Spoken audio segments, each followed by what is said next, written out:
Good morning. Good morning. You guys are going to have fun this morning. I co-host a little thing called the Saturday Zoom call with my good friend, the Mad Celt, and Coach your dad, and others. And one of the formats we had a couple of years ago was we came up with topics, and we would present a topic. And then we changed it that the participants on the Zoom call had to present a topic. So we'd come up with a bunch, and then there'd be some holes to fill, and Katie would come up with some other ideas, and we'd fill a full year, every Saturday, a different topic. And we would have guys sign up, and you would volunteer for a topic, or you'd pick something you were interested in talking about. And what we find is some guys don't want to pick a topic. So you get voluntold. I'm very good at that. So the first year, we voluntold James a topic. It was a bit of a tough topic, but he did very well. Second year, he picked a topic that he really wanted. He didn't get that topic. We chose another topic for him. It was even harder than the first year. He knocked that out of the park. Last year at ATS, as we were winding down, I came up and I said, James, next year, you need to prepare. You're speaking at ATS. You talk about a deer in the headlights moment.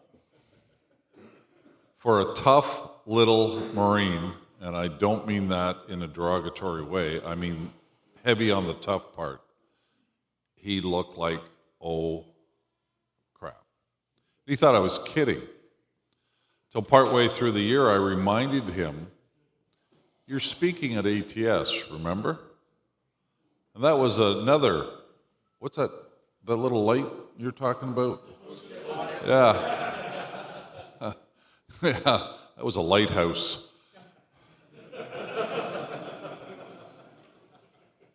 I am thrilled. I am excited. I have been waiting months for this. You guys are going to get some Marine gospel today.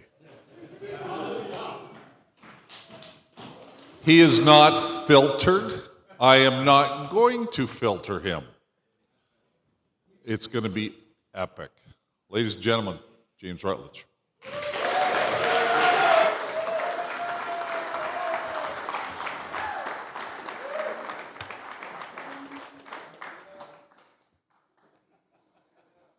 First things first, let's talk to Yah. Is this thing on? Okay. Good morning, Father. These men and myself come before you, trying to be prepared for battle, trying to arm ourselves for you so we can walk with you and do your things. Please give us the sack to be ready for battle, whatever it is, in these men's individual lives, spiritual, physical. This world is in dire need of men on fire for you. That is what we are here for, to go back to our homes and make this place right here start those places in our AOs and be the light, and you are the light. Let me be a conduit for your word, and let these men get a little nugget out of what I have to say today, that they can better their lives, and we can be stronger as a unit and continue this forever. In Yeshua's set-apart name, amen. Amen. Good morning, gents. Good morning.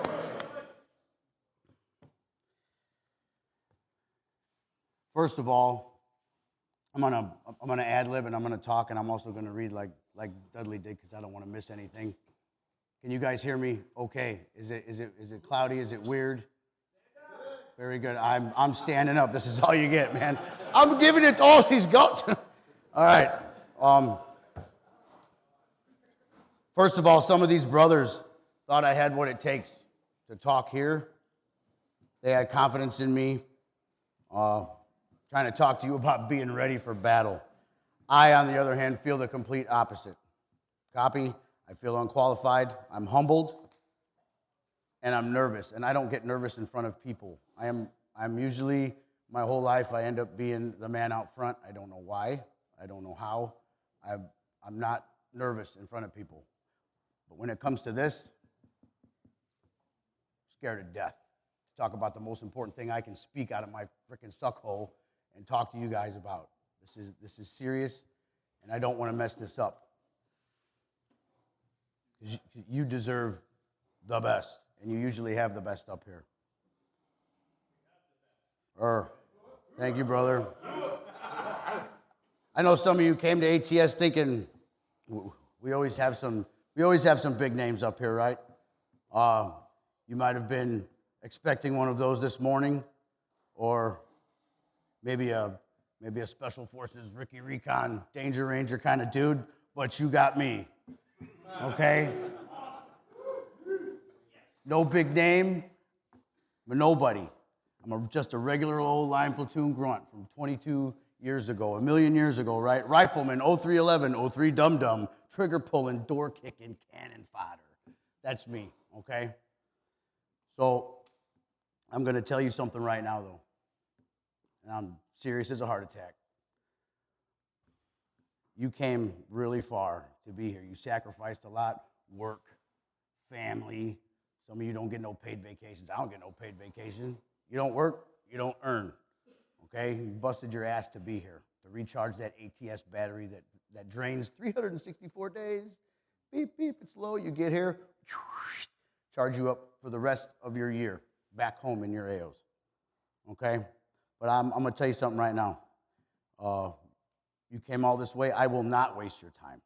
I promised Yah, and I sure as hell ain't going to let him down either.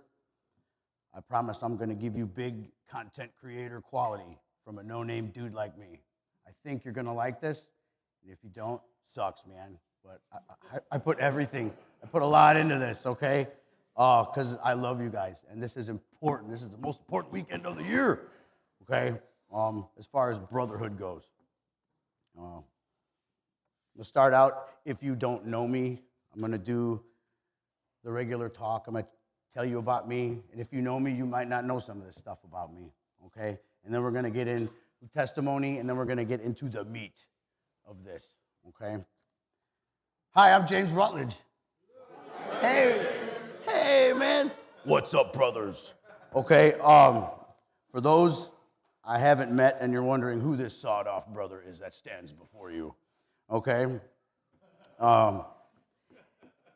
1999, I joined the United States Marine Corps, okay? I raised my hand, took the oath, right? I have a big family tradition in my lineage of Marine Corps Bubbas and U.S. Army Bubbas, Silver Star winners, all this stuff, okay? So it was kind of like almost not expected of me, but all those Marines did not want me to do it, but they probably kind of did. Don't join, go to college. No, I'm joining the Corps. So I came up in the 80s and the 90s, right? Full Metal Jacket was a thing, right? And Gunnery Sergeant Hartman told me, you can give your soul to Jesus, but your ass belongs to the Corps. And I was like, yeah, let's go, right? So I served from 2000 to 2004. Isn't it stupid? It's my life, but I still got to read it so I don't mess it up, right? I served from 2000. I thought about that, like, why do I got to read it? I got to read it. I served from 2000 to 2004. I went to Marine Corps recruit. Hey, baby, what are you doing? Thank you for the help, Daisy. 2000 to 2004, I went to Recruit Depot, San Diego, California, right? Marine Corps boot camp, West Coast, Best Coast, where the guys from the East Coast think that we get issued suntan lotion and sunglasses. They call us Hollywood Marines, okay? Now, my first duty station, I was on this really cool B billet. That's like special duty. Guarding the largest nuclear weapons facility and maintenance in the United States. Okay, I ended up being corporal of guard there.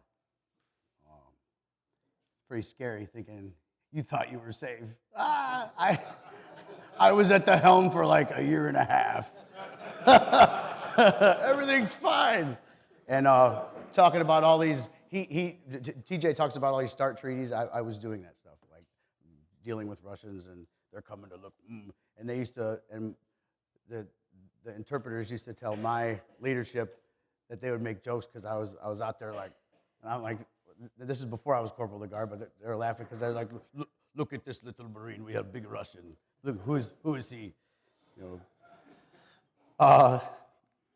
So I had a lot of good memories there. Those were some really good dudes, but that was not the real Marine Corps. All right, it was a cool place. It was on a Navy base, Puget Sound, nuke subs. It was cool. It was an awesome time in my life. I still talk to some of them dudes. Can you still hear me good? Right on. Then I got orders. I ended up going out to the real Marine Corps, 29 Palms, the Marine Corps' desert warfare training facility. Right? It's the biggest live fire training range in the entire military. More live ammo, more live rounds, more accidents than any place in the military. Other branches come there to train, combined arms training. We do fake wars and stuff, and it's like it's in the desert. It's in the Mojave Desert. Cow skulls and tumbleweed, dude. It's brutal, but great training. Warriors are made there,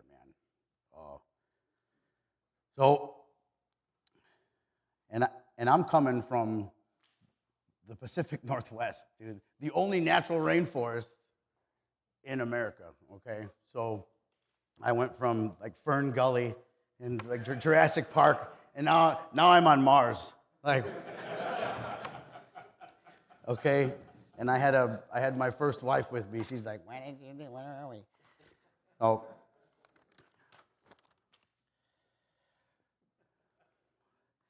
In 2003, 2001, 9/11 happened, world changed. And early 2003, I found myself in Kuwait, waiting to go into Iraq. 3rd Battalion, 4th Marines, McCoy's Marines, McCoy's Boys. Lieutenant Colonel McCoy wrote a New York Times bestseller. If you ever want to check that book out, I don't know what it's called, but I think it's McCoy's Marines. I think that's what it's called. It was like having John Wayne in charge of your unit. He was super cool. He's still kicking out there somewhere.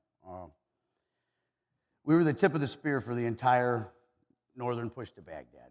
Okay, it was everything, everywhere, all the time. Like, yeah. So we had tanks and Amtracs and light armor reconnaissance, fixed and rotary wings, and Artie, Kings of Battle. There's an Artie Bubba here too. I was just talking to him.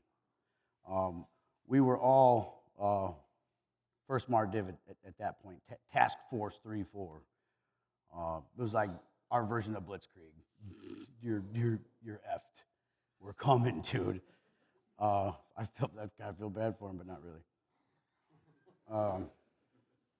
So then, 1st Marine Division was under the command of, at the time, 1st one-star General, Brigadier General, General James Mattis. And he is that dude.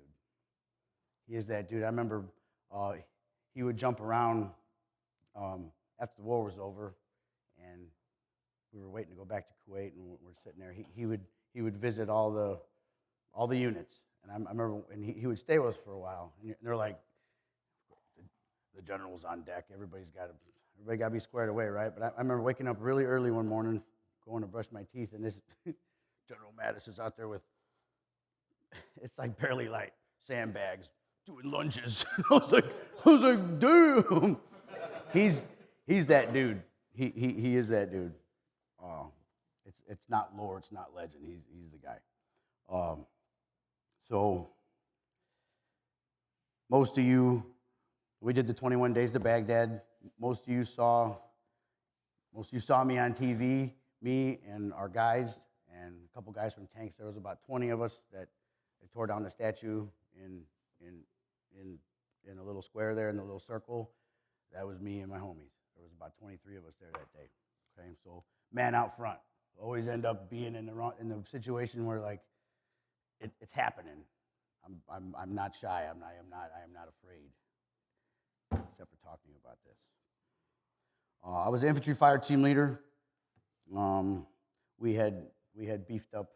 We were reinforced. We were going to war, so we had like 5-man teams, and that's like unheard of. I had a lot of leadership roles in the service, as many people do. As many of you guys that I'm a civilian, you're a civilian. We have many leadership roles. We wear many hats, okay? And that's because you're a man, and that's what you're freaking supposed to do. It's nothing special. Do it, and do it well. Man out front, ready for battle. When I got out of the service, I got involved in the American Legion and the VFW after about a year, because I was like, I don't want nothing to do with that. Bad memories and all that. Started doing American Legion and VFW stuff. Started getting involved. I got involved with a competition color guard, right? We're drill. I can drill. Let's drill. But it really, I'm connecting with veterans, and we started competing. We went to Tennessee, won the national championship. We went to Hawaii, won the national championship.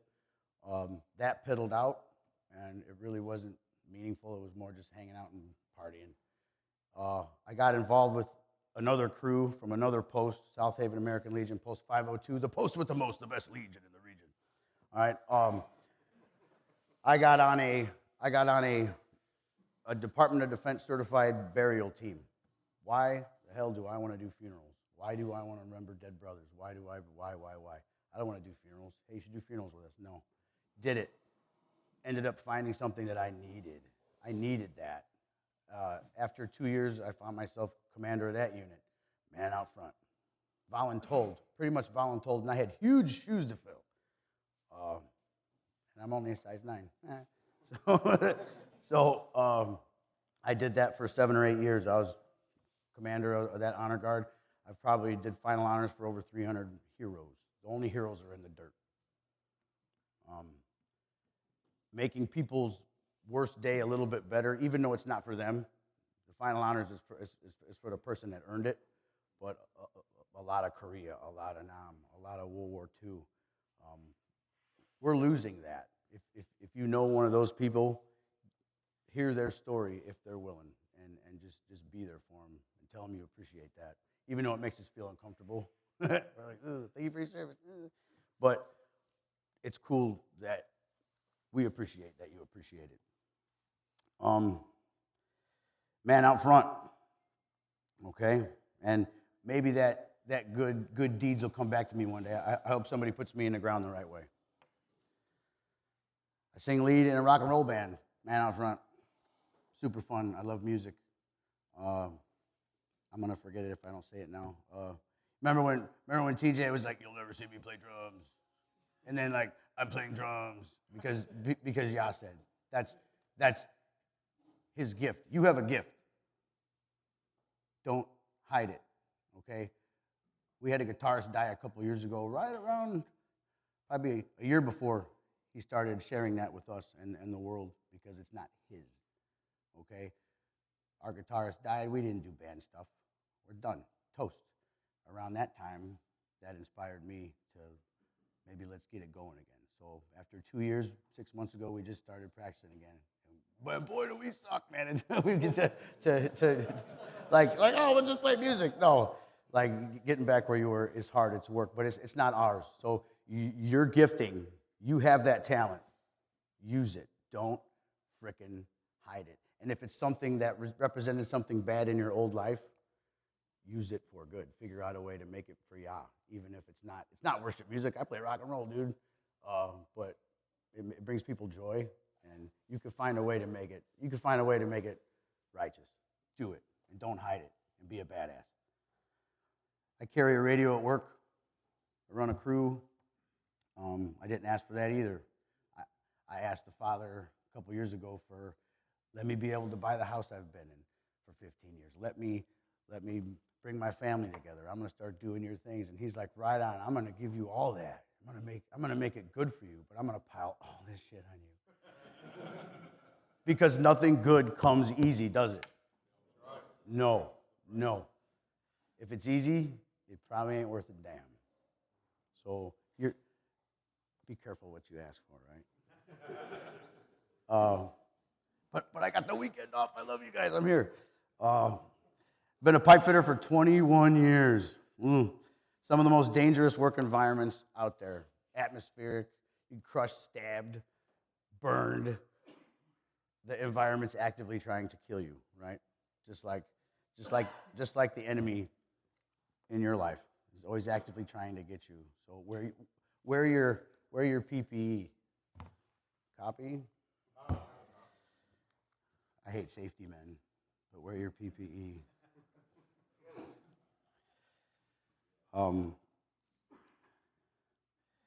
We walk through the gates of hell every day, and we win, and we get our ass kicked. I currently help run a mutual assistance group that just turned 9 years old this month, February 4th. Cannot believe it. The average lifespan of a Patriot group or a MAG or whatever you want to call it is like 6 months. Me and my brother, we wanted tribe. We all want tribe, right? That's the goal. We're not supposed to be in this alone. Find people. If I can do it, you can do it.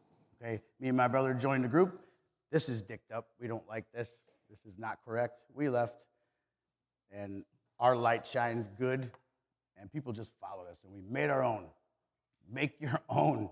Make it your own way, because nobody's going to do it the way you want to do it, but be righteous about it and be fair, and don't be a freaking wacko. Do background checks. Ask me how I know. So that's the name of the group is my name on Patreon, Indiana Constitutional Patriots. Okay, never thought that crazy idea would become something amazing and bring me so many good people. And you I want that for you, and I'm probably that's going to come up a couple more times. You need people. You need people, and your light can make good people. Ask him to send you people. And he'll even change the ones around you. And you'll be doing your own Zoom Discord call on Sunday with 4 brothers. That 4 years ago, that would have never happened. I got people reading the book and doing what it says. Holy crap! I never thought that would happen. I baptized one of my brothers at a training. We were down south. I'm like, I don't know this AO, you know, we're at so-and-so's place on his property. I'm like, find me living water right now. I'm not going to tell that dude no. You want to get baptized? Come home 2 weeks later. Things are starting to happen. My daughter turns 21 years old this weekend. She understands why I'm here. She asked me last year, out of nowhere, I want you to baptize me. Are you kidding me? Are you kidding me? I'm like, we're going to the river right now. Right now, let's go.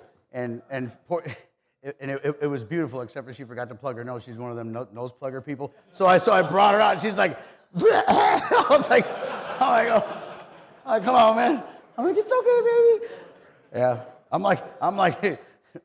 Never mind, I won't say that. Demons out, you know.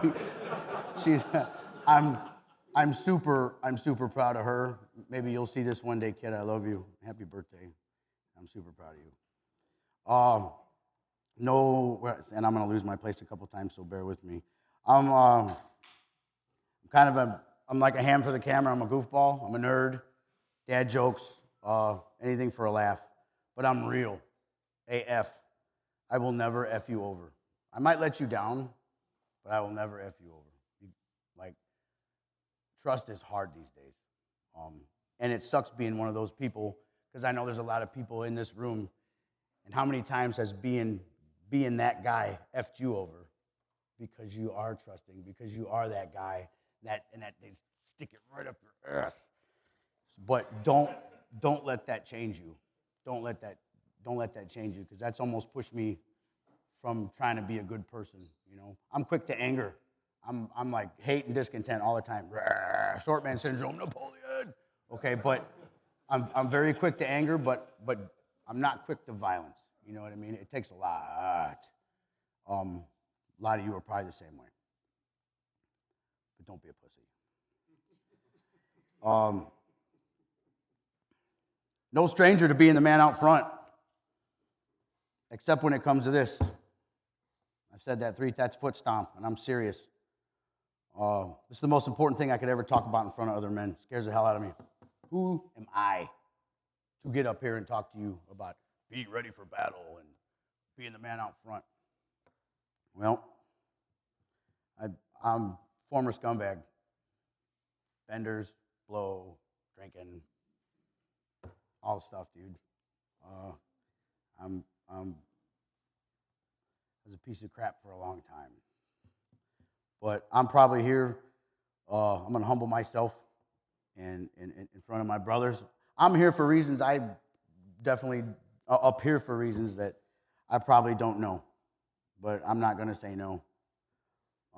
The first step that got me here, we're getting a testimony part. It's really quick, just like everybody else.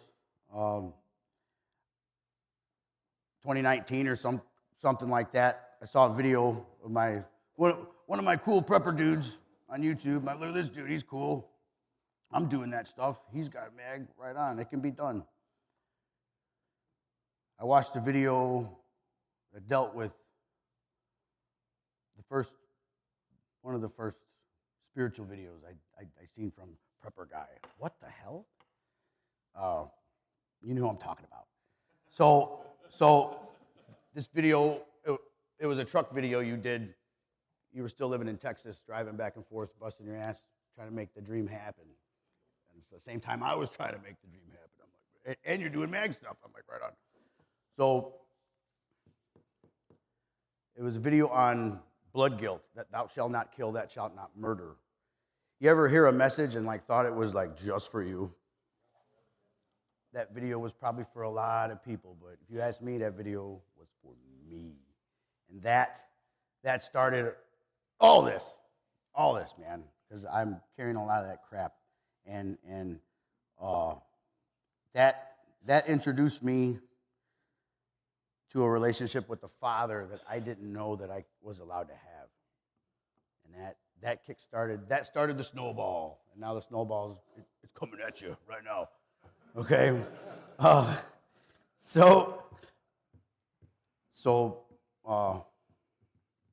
Yeah. Enough intro. It's a little bit about me. Love you, brother. Thanks for having me.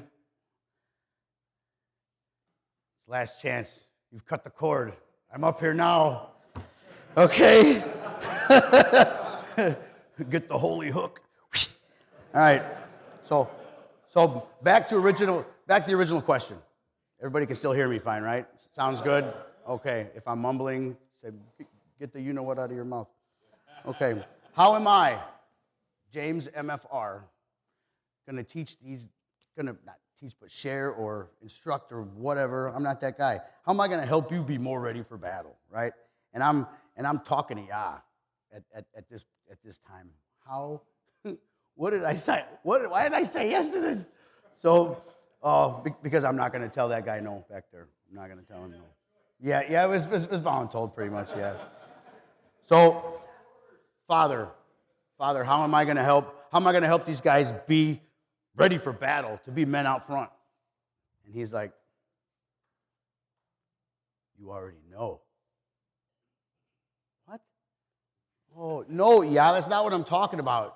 It's not what I'm talking about. That was different. That was 1,000,000 years ago. That was a physical war. It's not the same. It's different. I need another answer. It's different. He's like, is it? Is it really? That's it. So I was like, right on, shit. So, dude, now, let's go back to February. After action report, all the lieutenants and captains of hundreds are sitting over here. All the tables are cleaned up. Jim Toby's got a flat over there. I got Kermode's. He was helping me a little bit. He's in and out, and there's every dish is dirty, and I was like back there just getting after it. Like I should have left. Why did I stay? like, oh, and I'm thinking like, oh yeah, I want to help Canuck. Yeah, he's dumbass, you know. So, so I'm like pissed. I'm pissed. And then like in the middle of my rage, and Jody comes back there. He's like, "What's going on with this food, man?" I'm like thinking like, I don't want to be bothered. I hate my life. So he's like, what do they do with this food? And I'm like, they're just gonna throw it away. He's like, I got kids to feed, dude. I'll feed my kids on this, man. So he's like, hey, help me load all this food up. And I was like, I got all these dishes. And he's like, you're really not gonna help me do it? And I'm like, yeah, I'm gonna help you. I love you, brother. Like I said, quick to anger, like short man syndrome, like Napoleon shit, right? So, but he's got a way of like cooling you out, and if you don't cool out, he'll just like belligerent you until you're like, you submit, dude. And I love you for that. Like I'm gonna talk shit to you because I love you, dude. So, I come out. I'm like soaked. Like that kitchen is. I'm sweeping and everything, and I'm like, that kitchen is Air Force inspection ready. Nobody go in there, right? So it's like pretty good, but it's not all the way good, right? So, and no offense to any airmen, because you guys are badass too. But a little offense. Dude, so these two, and then he says what he said. I'm not going to repeat that. Yes, I am. I'm up here. So this is my talk. So you're going to do. I come out. He's like, come here. All the boys are there, and Canuck's like, you're gonna talk next year. You need to start doing some work, mister. I'm like, what? And he's like, I want you. This is before ready for battle. This is before any of this is even thought of. This is how awesome the Spirit is. And you're going to hear in my talk, everybody that spoke is we don't communicate. It just happens every year. This happens every year. It's all interwoven. And it's like, yeah, I was talking to us all, and he's like, I'm going to give them all. They're all going to be on board. They're all going to be rank and file, dude. That's how awesome he is. But he says, I want you to do something on comparing Torah to, or a boot. he's like, I don't have an accent, you do. So, so he's like, I want you to do something comparing Torah and like the military, like the Marine Corps. And I'm like, sure. I'd be honored. What are you gonna say? You gonna say no? Come on. So, I was over there, you know, bullshitting and having fun, and I'm walking away, and I'm like, whoa, that's never gonna work, dude. How am I gonna compare the word to the Marine Corps? And I was like, what? If the Father was telling you that, you were onto something. You were onto something. I found more than I could put in this presentation. Great idea. So, I'm going to do this, and the Father pretty much already told me how to do this in a few words. We're going to do it His way, because He knew that this is the only way that I could present this to you. So we're going to do what Dad said.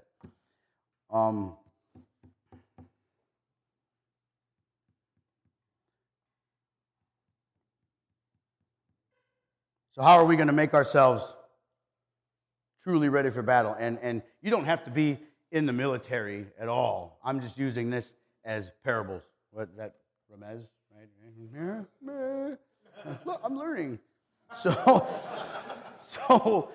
a lot of parables in here. This isn't to be military. You don't have to serve. We all serve. We all been doing our same jobs for 20, 30, 40 years. That's America. That's how this works, dude.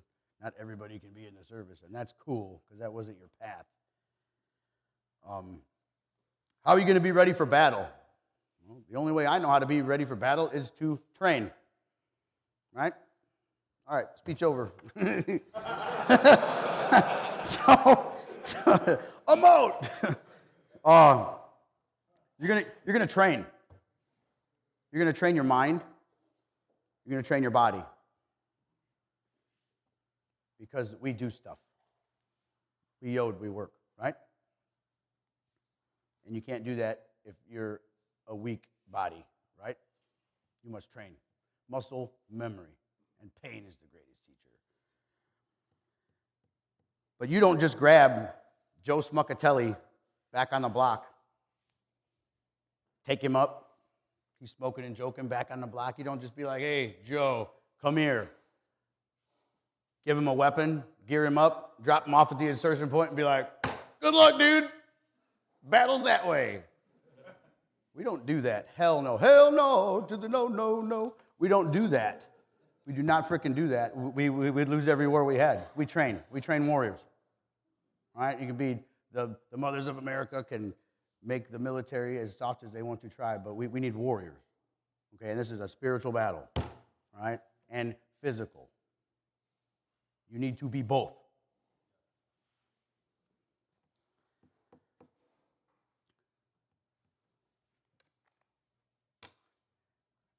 Somebody look up and put your finger on. I'm going to give you some addresses real quick, okay? I'm going to give you addresses, and then some of you are going to volunteer, and my brother McMaster, where you at? All right. My brother Vic is going to come around with the microphone when we get there. So somebody look up John 16. John 16, verse 8. Somebody get ready to take that, or write this down as I'm saying it, so if you don't get it, you can get the next one. John 16, verse 8. John 16, verse 8. Deuteronomy 28, 1 and 2. Deuteronomy 28, 1 and 2. John 10, 18. John 10, verse 18. John 15, verse 18. John 15, verse 18. That's 4. I'll need 4 volunteers when the time comes. Yes. Oh. You got big feet, bro. We do not fight wars like that. We don't grab people that are not trained, that are not ready for battle. We do not do that. That is stupid. The first thing Joe has to do is talk to a recruiter. All right? That's the first thing we do when we're interested in joining a unit, right? If we want to join a team, we got to talk to a recruiter, talk to a brother, talk to somebody who knows about what that unit's about. It's going to answer your questions. Somebody that's not lying. Military recruiters lie, but if you're wanting to join Team Yah, you find a brother that isn't going to lie to you. It isn't going to lead you astray. So today I'm going to play the recruiter. Cool? Hi, my name is Corporal Rutledge. I'm representing Yah's Army. Mighty Men Battalion. Remnant Division Headquarters. Yah's looking for a few good men. I'm here looking for brothers who thinks they got what it takes to earn the title Israel. Raise your hand if you're interested in joining. Put them down. Very well. We'll see.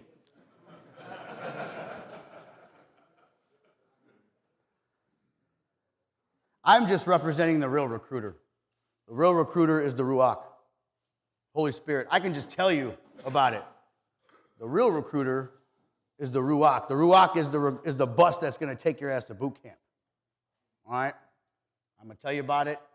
You feel convicted. That's not me. That is the Spirit. That is the Father.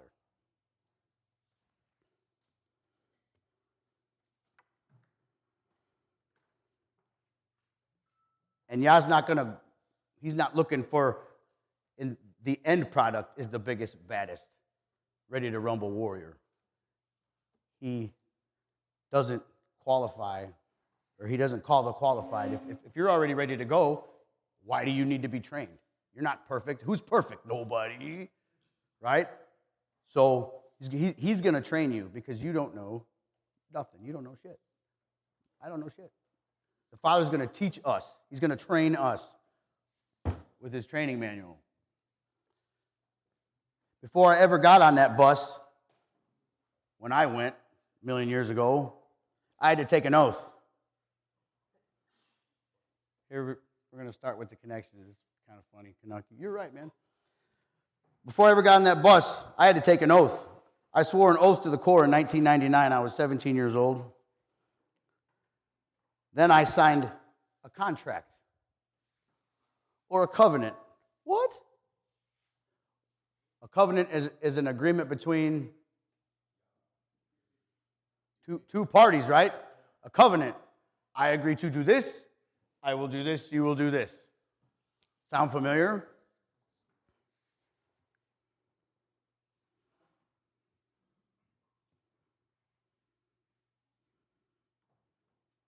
Who's got Deuteronomy 28? Go. Deuteronomy 28, verse 1 and 2. Just start reading. And it shall be, if you diligently obey the voice of Yahweh your Elohim, to guard to do all his commands, which I command you today, that Yahweh your Elohim shall set you high above all nations of the earth. And all these blessings shall come upon you and overtake you, if you obey the voice of Yahweh your Elohim. So I raised my hand. I took an oath. If I agreed to serve the Marine Corps, then the Corps will take you in, will train you for battle, and provide a covering for you. That was my covenant with the Corps. Now we have a covenant with our commanding officer, and he just freaking read it. Now,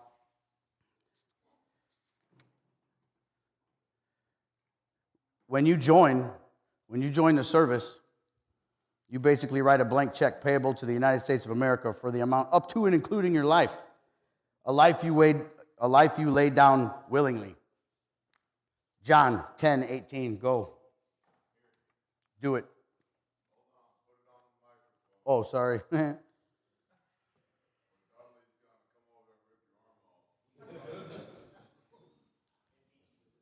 We got right there. No one takes it from me, but I lay it down of myself. I have the authority to lay it down, and I have authority to receive it again. This command I have received from my Father. A life you laid down willingly. Yeshua willingly laid down his life. Nobody took it. He willingly laid it down. Yeshua says, no one takes my life. I lay it down willingly. John 15:18. Who's got it? If the world hates you, you know that it hated me before it hated you.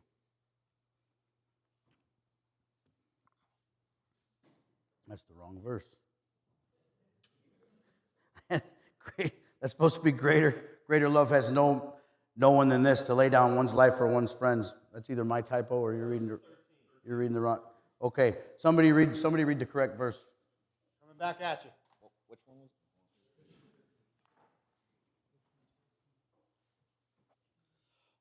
No one has greater love than this, that one should lay down his life for his friends. Roger that. He laid it down willingly. Brother Yeshua.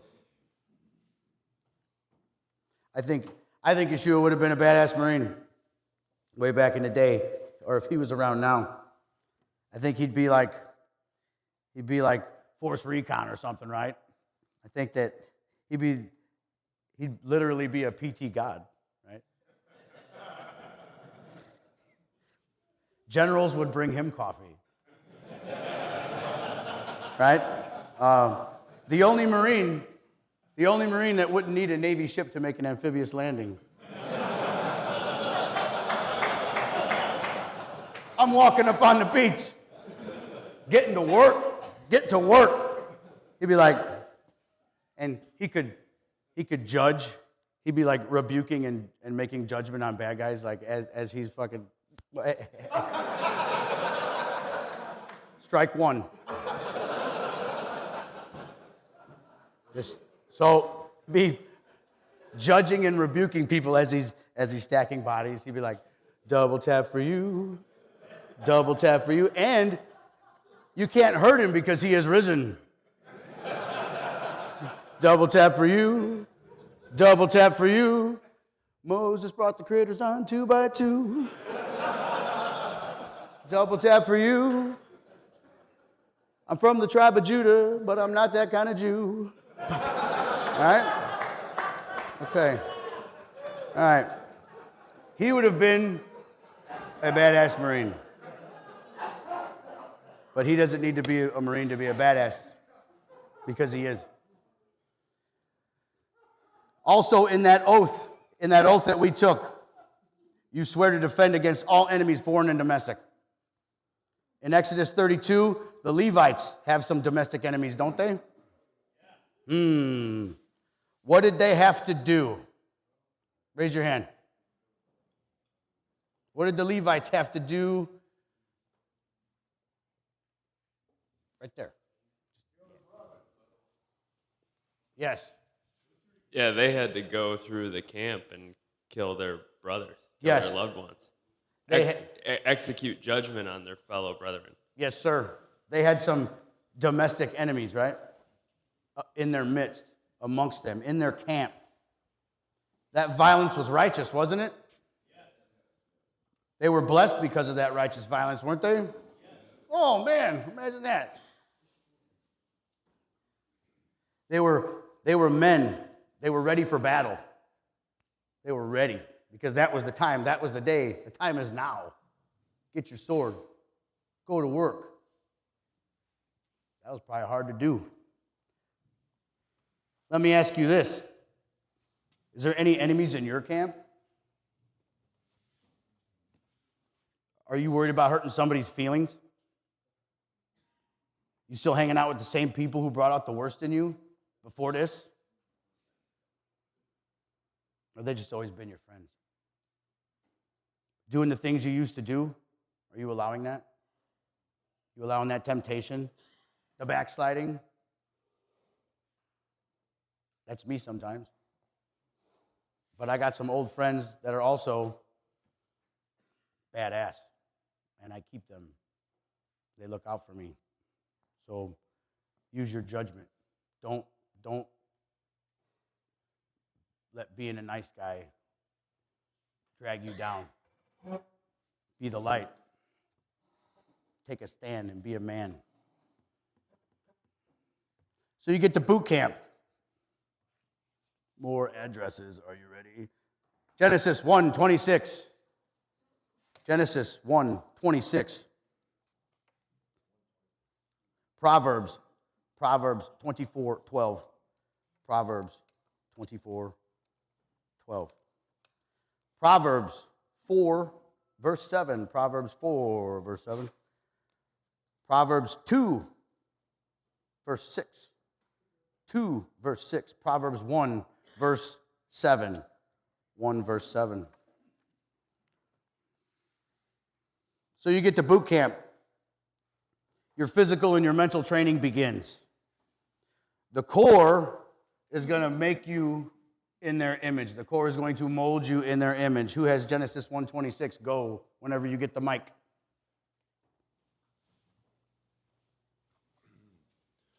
And Elohim said, "Let us make man in our image, according to our likeness, and let them rule over the fish of the sea, over the birds of the heaven, and over the livestock, and over all the earth, and over all the creeping creatures that creep on the ground."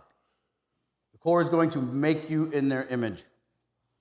When you get off the bus, you take a knee, and on the wall is written the UCMJ. Who knows what UCMJ stands for? Raise your hand and wait for the mic.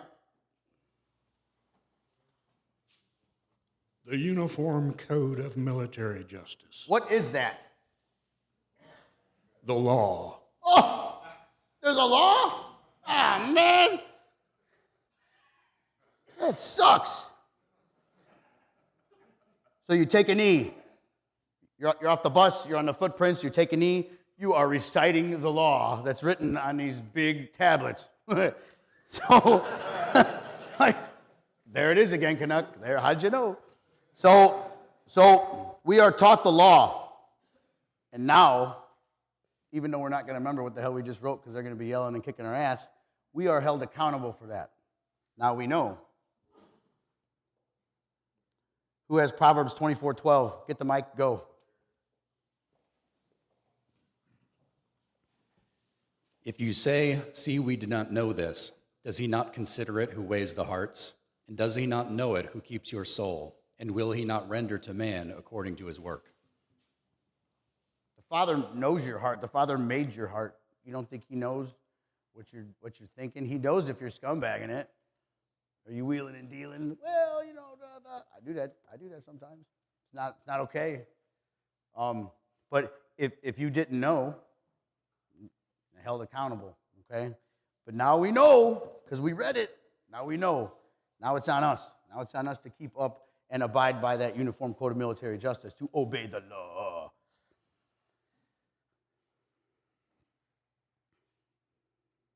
You start learning a bunch of things really quick and painfully. You're learning something new like every 5 minutes, it seems.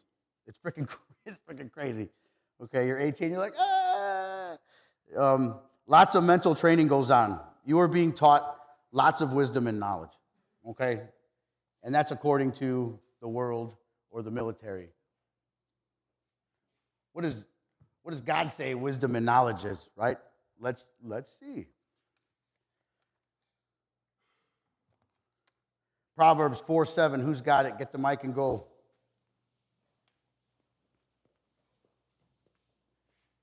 Thank you, brother. Proverbs 4:7 is, the beginning of wisdom is get wisdom, and with all you're getting, get understanding. It reminds me of just a drill instructor in your face. Get wisdom. Well, how? I'm scared. I don't know. Get wisdom.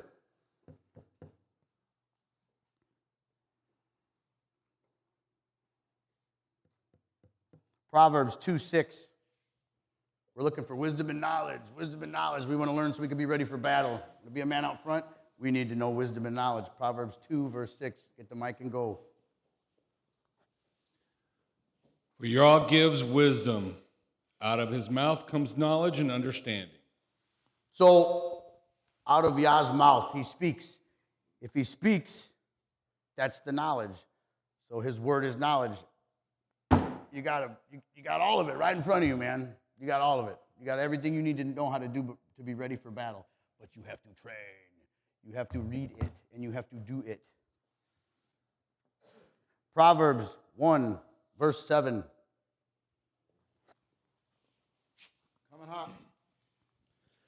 The fear of Yahweh is the beginning of knowledge. Fools despise wisdom and discipline. Thank you, Mike. So, raise your hand, what is biblical fear? It says fear.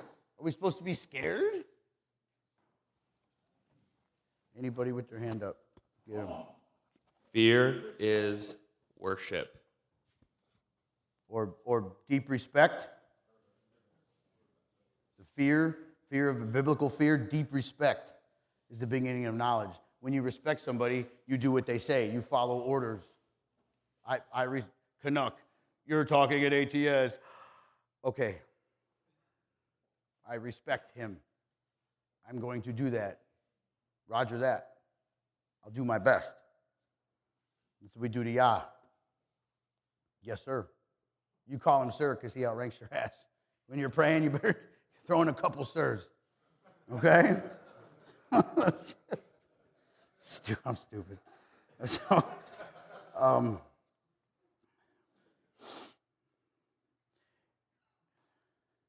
you learn you're going to hear PJ and TJ's been talking a little bit, Duds, Heath. You're going to hear some of this. This is how the Spirit works. It does it every ATS. Right, Larry? Every ATS, man. It's just he's talking to us all the same, and we have no freaking idea. I'm not like, hey, Pastor Joe. No, that's not happening, right? So it's the Spirit. You learn your 11 general orders. These are basic default settings that help you make decisions in every possible situation, doing all Marine Corps things, right? In Exodus 20, Yah gives us the 10 commands. Okay? But those commands have always been, right? They didn't just happen with Moshe, right? They have always been. They've been from the beginning. It's just they were locked up in Mitzrayim for 400 years, they forgot who they were. They had an identity crisis, right? Cool. So we have to reteach them. He gives them the 10 commands. Like, hey, this is the way it's been, but you guys have been away for a minute. We need to relearn this so we can continue this on. And we're going to write it down so everybody for the rest of the time knows what's up. And the rest of the Torah, it all falls into those 10 categories, right? Specifics on the big 10, which are the big 2. The Marine Corps, I get to write now. The Marine Corps has, I remember. What are you doing? So, the Marine Corps has 14 leadership traits.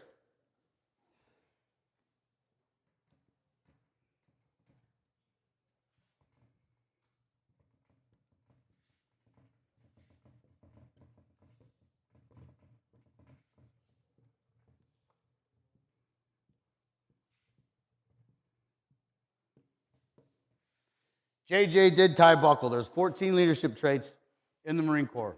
You learn this off the bat. This is knowledge and wisdom, justice, judgment, dependability, initiative, decisiveness, tact, integrity, enthusiasm, bearing, unselfish courage, knowledge, loyalty, endurance.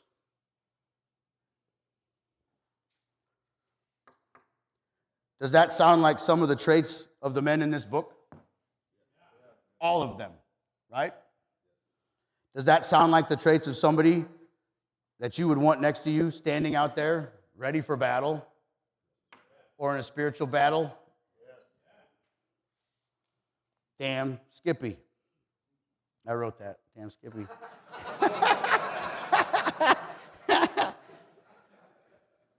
Does it sound like something you want to see in your neighbor? Yeah. Does it sound like something you'd like to see from an employee? How about the dude you're working for, your employer? I want to work for a guy like that. How about in your tribe? Most freaking definitely. How about your wife? How about your kids? Whose job is that? Your job. Do it. Does this sound? JJ did tab buckle. That's still in my brain for 20-some years. I can't get rid of it. That's cool, though, right?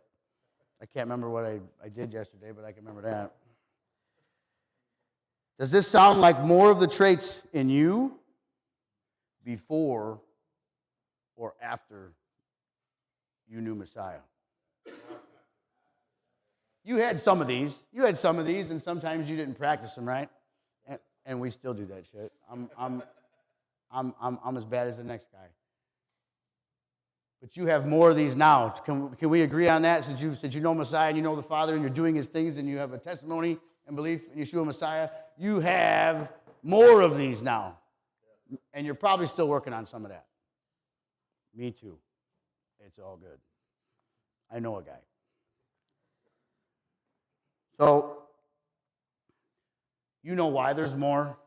You know why there's more of these things in you since you know Messiah? There's more good things in you. Because there's only good in you because of Him. Okay? That's the light. It's busting out of your chest. It's coming out of your eyeballs. It's coming out of your mouth. He's making you good. All the good in you, it's Him, dude. Good in me, it's Him. He is the light. Addresses. Ready? Deuteronomy 6:4. Some of you don't need the word to read that. You already know it, and that's awesome. Leviticus 19:18. Leviticus 19:18. Matthew 22. Matthew 22, verse 34 through 40.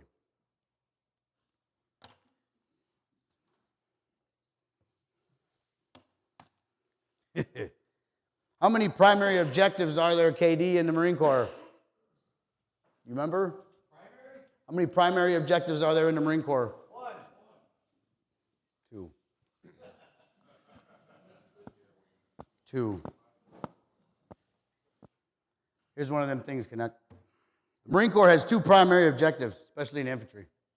It is doctrine. It is taught and known. The number one Marine Corps mission, the number one mission accomplishment, primary objective in the Marine Corps, it is mission accomplishment. I can't talk.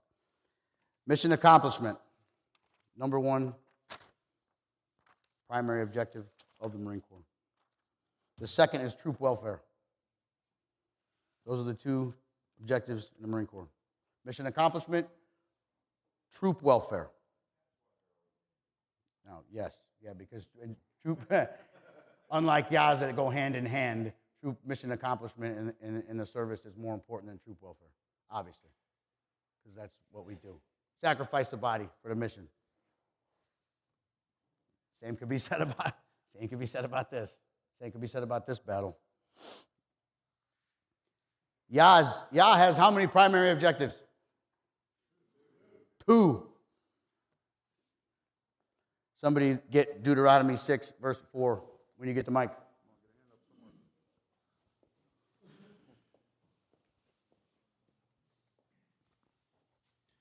Hear, O Israel, Yahuwah our Elohim, Yahuwah is one. And you shall love Yahuwah your Elohim with all your heart, and with all your being, and with all your might. And these words which I am commanding you today shall be in your heart. Keep reading. Read it. Shall be in your heart, and you shall impress them upon your children, and shall speak of them when you sit in your house, and when you walk by the way, and when you lie down, and when you rise up, and shall bind them as a sign on your hand, and they shall be as frontlets between your eyes, and you shall write them on the doorposts of your house and on your gates. So, the other one is, obviously, love your neighbor as yourself, right? We know that. Most people know it because Yeshua said it, right? Where did it come from? Leviticus. It came from Torah, right? These come from Torah. They are repeated by Yeshua. This all comes from Torah. This has always been. It's always been. Leviticus 19:18. Get the mic and go, somebody.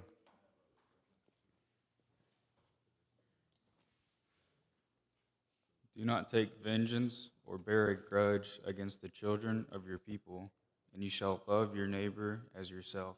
I am Yah. Right on. Love your neighbor as yourself. Matthew 22, 34 through 4, verse 34 through 40. Somebody grab that one, please. Teacher, which is the greatest command in the Torah? And Yeshua said to him, you shall love Yah, your Elohim, with all your heart and with all your being, with all your mind. This is the first and great command. And the second is like it. You shall love your neighbor as yourself. On these 2 commands hang all the Torah and the prophets. Yeshua told us these were the most important, just like the Father did in the Torah. It wasn't anything new. They were just all jacked up and they've been being taught a bunch of garbage. It's always been. It's always been. He's not giving you nothing new, but he's teaching you, reteaching you, training you, because you're all jacked up. Molding you in his image. Now some twist those words, right? Hang, it's hung, it's dead.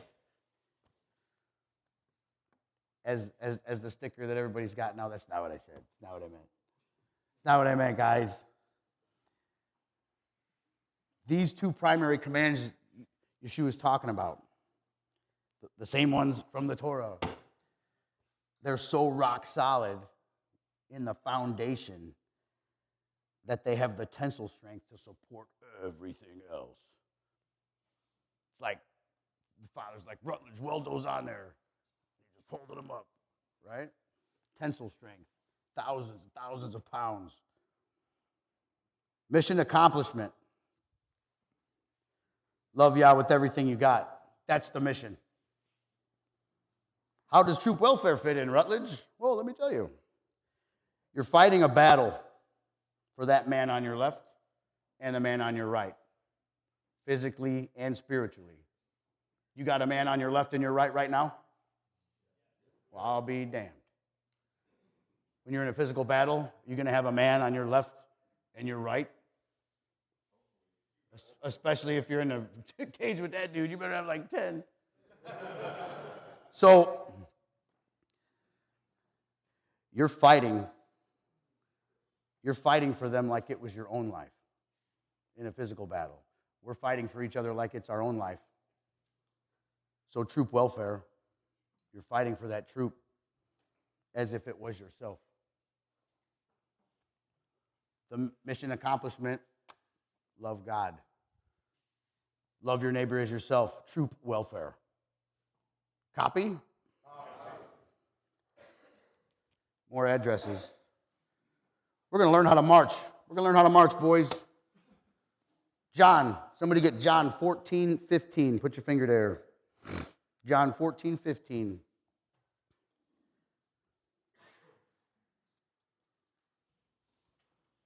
What am I doing? Exodus 18:20. Exodus 18:20. Deuteronomy 5:32. Deuteronomy 5:32. Isaiah 40, verse 3. Isaiah 40, verse 3. Proverbs 3. Proverbs 3, verse 5 and 6. Matthew 7. Matthew 7, 13 and 14. Verse 13 and 14, Matthew 7. 1 Peter 2:21. A lot of you don't even need the book for that one now. Isn't that awesome? 1 Peter 2:21. Finally, Acts 24. Acts 24, verse 14 and 15. And 24. And verse 24. We're going to learn to march. Boot camp, when you're training to be ready for battle, and you don't know nothing yet, you march everywhere. You don't walk, you don't diddy bop, you're not sloppy, you march everywhere, and it sucks. You're marching, you march your little ass off. Learning drill and ceremony instills discipline in a unit. Are we a unit? Do we need discipline? Yes. Dude, I do. Oh my God, I'm a hot mess. Learning drill and ceremony instills discipline in a unit, teamwork, and camaraderie. Been plenty of camaraderie this weekend, and I am thankful for you. I love you guys. Marching and drill have been used for millennia to teach individuals the basic combat formations, okay? How to move together as one. The Greeks had the phalanxes, okay? Napoleon, he freaking revolutionized the battlefield back then. The Blitzkrieg, Civil War, all formations, all drill, all marching, all led into combat formations. It's the basis for all of that. You need a foundation to build your knowledge on, right? Today, same thing, drill, combat formations. So we need to learn discipline. Drill teaches discipline. We said we need to discipline, and we need to be disciplined. What is the Marine Corps definition of discipline? Here's another one of them things. Instant willingness and obedience to orders. Should you be obedient to Yah? Somebody get John 14:15. Hit it when you get the mic. All right, let's see a new hand. Whoopee. Yeah. How do you tear? Has this thing? Talk. Huh? Talk. Put it up to my mouth. Okay. I'm not a Marine. I have hard times. Okay.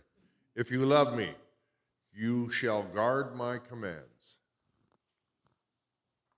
I want to obey. You want to obey the commands? Yes.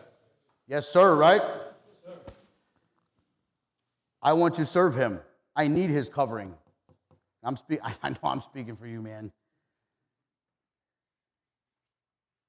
I need his blessings.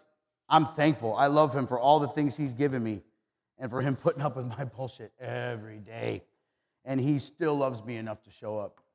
Anybody feel like that? Like, how do you keep coming back to me? Why are you still here for me? Because I told you I would be. Because your heart condition. Because you're doing my things. Even though you're a total mess, you're trying. We don't deserve it. But we got it. So now we got to learn how to march. What's the definition of marching? Marching is moving yourself or a unit from one place to another on foot in an orderly fashion. A fashion that is not like anyone else is doing. You are marching in an orderly fashion or a set-apart fashion, different than everyone else. Marching is all done in a straight path. You march in a straight line. You don't march like this. Straight line, forward march. Gents, learning to march is like learning to walk again.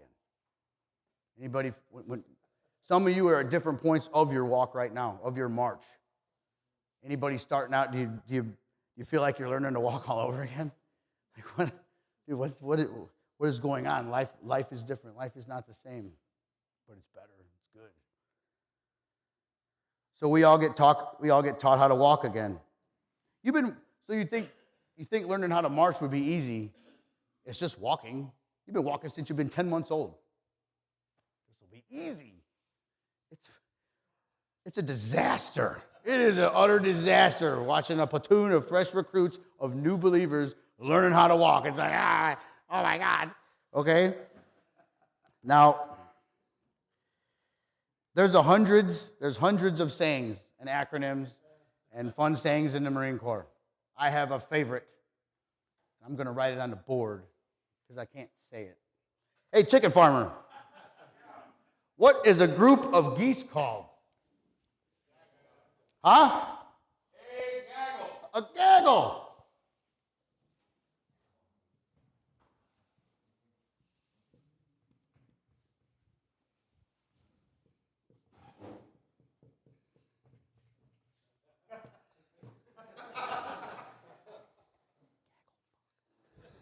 That is my favorite word in the Marine Corps.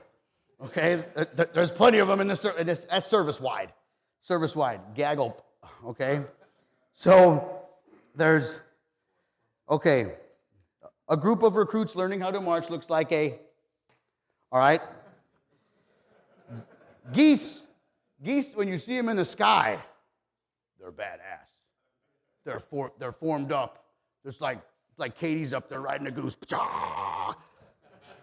They're awesome. They're shit hot. They get stuff done. Have you ever seen geese on the ground? Dude. Just watching them cross the road. They're all spread out. One's going this way. One's back there. Get your ass up here. One's over there. A couple's over here. They're honking. Honk, honk, honk, honk, honk. One's in the dumpster. Hissing at people. They're shitting all over the place.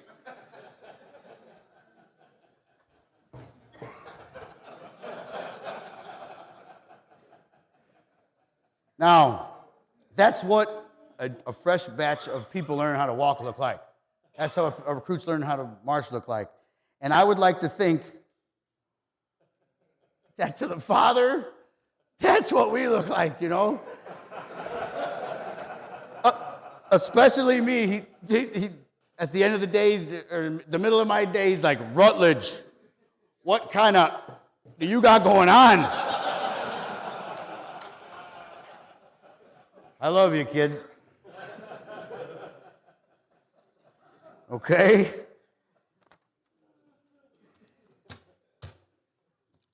Let me know when we need to. Yes, sir. I need to pause you for a second. Yes, sir.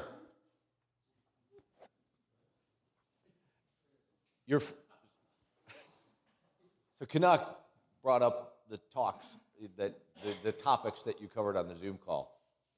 Back when we did the topics, they were required to submit their notes ahead of time. The first submission of your first notes for your first topic. Levitical priesthood sacrifice. That didn't get beyond me. I said, Rutledge, we need to talk. How long was that effing Zoom call? Just me and you, baby. It was me and you. Hour and a half. Hour and a half. Okay, so that's where we started, and it goes into what he was just talking about. Then, a couple months ago, Rutledge says, when are my notes due?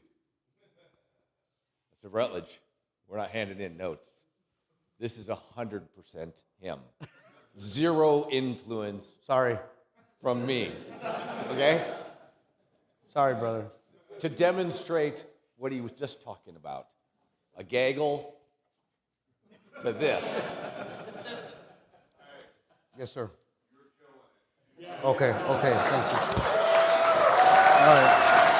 Shut up.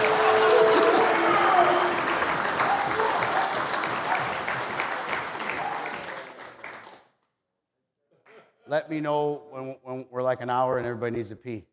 Okay? No, please. Please. No, we're gonna need a bathroom break. So we need to. Thank you, guys. I'm in my element now. I'm not even nervous anymore.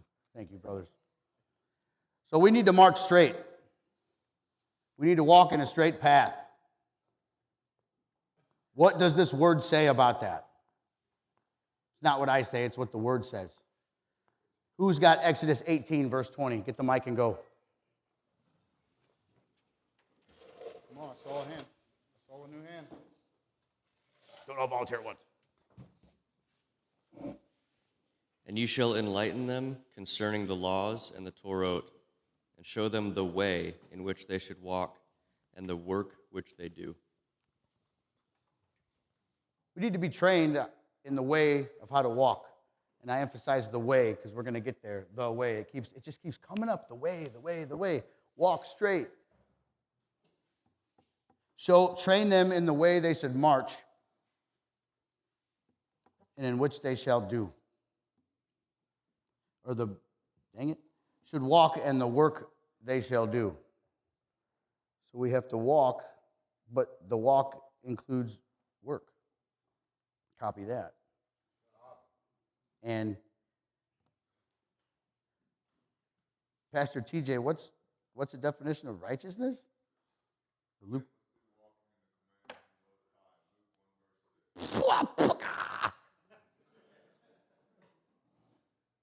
Trying to do the best you do, but you're walking in a straight path, doing the things. Deuteronomy 5:32. Somebody get it, please.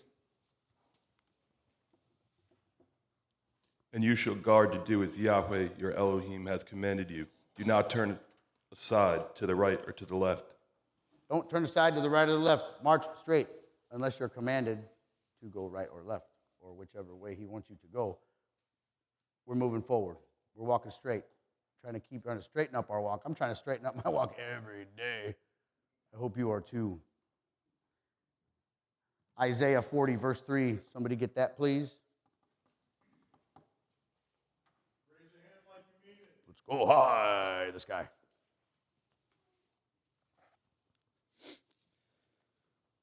The voice of one crying in the wilderness, prepare the way of Yahweh. Make straight in the desert a highway for our Elohim. Sounds like he traveled straight too. Better walk as he walked. Proverbs 3, verse 5 and 6. Somebody get that one. Know him in all your ways, and he makes all your paths straight. Do not be wise in your own eyes. Fear Yahweh and turn away from evil. Lean not on your understanding. Man, that's a hard one. Because I know everything. That's what I'm always thinking, right? I know better. I know how to do that. And every time I try to do it on my own, it falls apart. If I don't bring him with me. Bring him with. Bring him with. Because you ain't going to be ready for battle if you don't have him. What happened to the children of Israel? This ain't in here. What happened to the children of Israel when some of them tried to go to battle without Yah? Got their ass kicked. He was not with them. You can't go in the promised land yet because you jacked up. Just because you want to go on your own, you're going to lean on your own understanding, you're going to lose.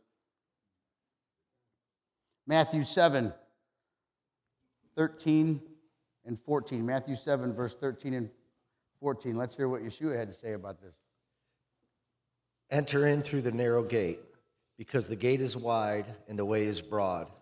That leads to destruction, and there are many who enter in through it. Because the gate is narrow and the way is hard pressed, which leads to life, and there are few who find it. Marching straight, keeping your walk straight, leads to life. From the mouth of Messiah. Right on. Good orders. 1 Peter 2:21. Some of you know this by heart, man. Raise your hand. Read the word with me. For to this you were called, because Messiah also suffered for us, leaving us an example that you should follow his steps. Follow in his steps. March like Yeshua did. March like he did. He showed you. You keep hearing the way keeps popping up here. Acts 24, 14 and 15. Hear what Paul had This to I say confess unto thee, that after the way which they call a heresy, so worship I the God of my fathers, believing all things which are written in the law and in the prophets, and have hope towards God, which they themselves also allow, that there shall be a resurrection of the dead, both of the just and the unjust. And then in 24, a husband and a wife, they call for Shaul, they call for Paul, because they want to hear what he has to say about his belief in Messiah. They want to hear him preach. Nobody you ask about this anywhere, pretty much, is going to tell you, they're going to tell you what they think Paul says here.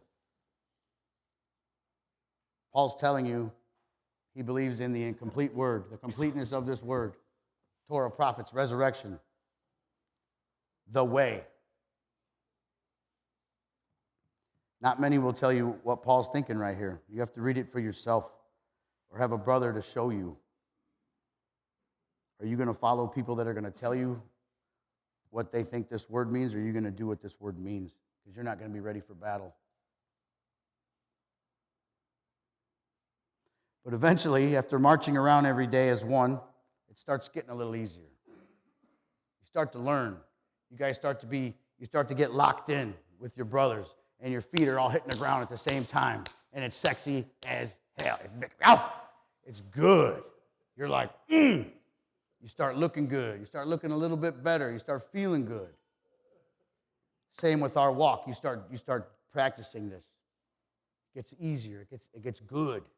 Start getting a little better at it. You're still going to jack up. Oh, well. You're getting better. You're learning. You're getting trained. You're more ready for battle now than when you got off the Ruach bus. Okay? But now, you don't look like such of a soup sandwich anymore. Okay? And there are consequences. Sometimes drill instructor is going to take you to the pit and they're going to smoke your ass. But after that, you're going to bounce back and you're going to fall back in. And you're going to be okay. You're going to be all right. But pain is the greatest teacher. And sometimes Yah's got to beat your ass. Doesn't that sound a lot like our walk when we march with the Father? We have no idea what we're doing at first. We mess it up.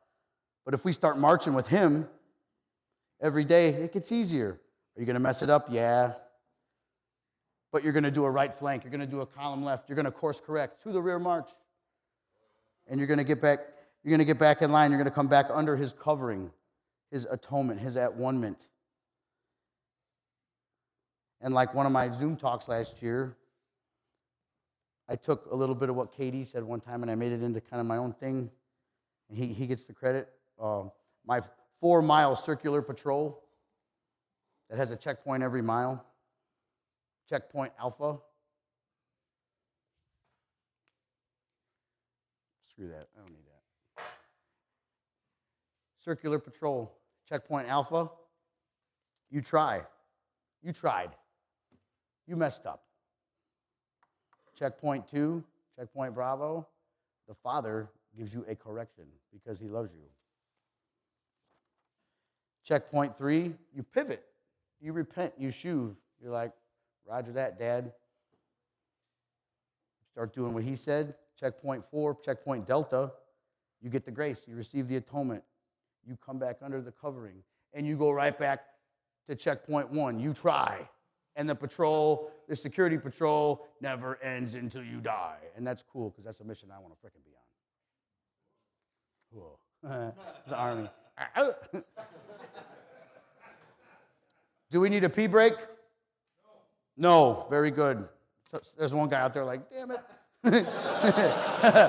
F your bladder, dude. So, when you're learning drill and you're learning to march, there are two parts.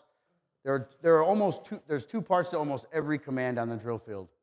Every command that you're given, there's two parts to it. Okay? The first part of each command is a preparatory command.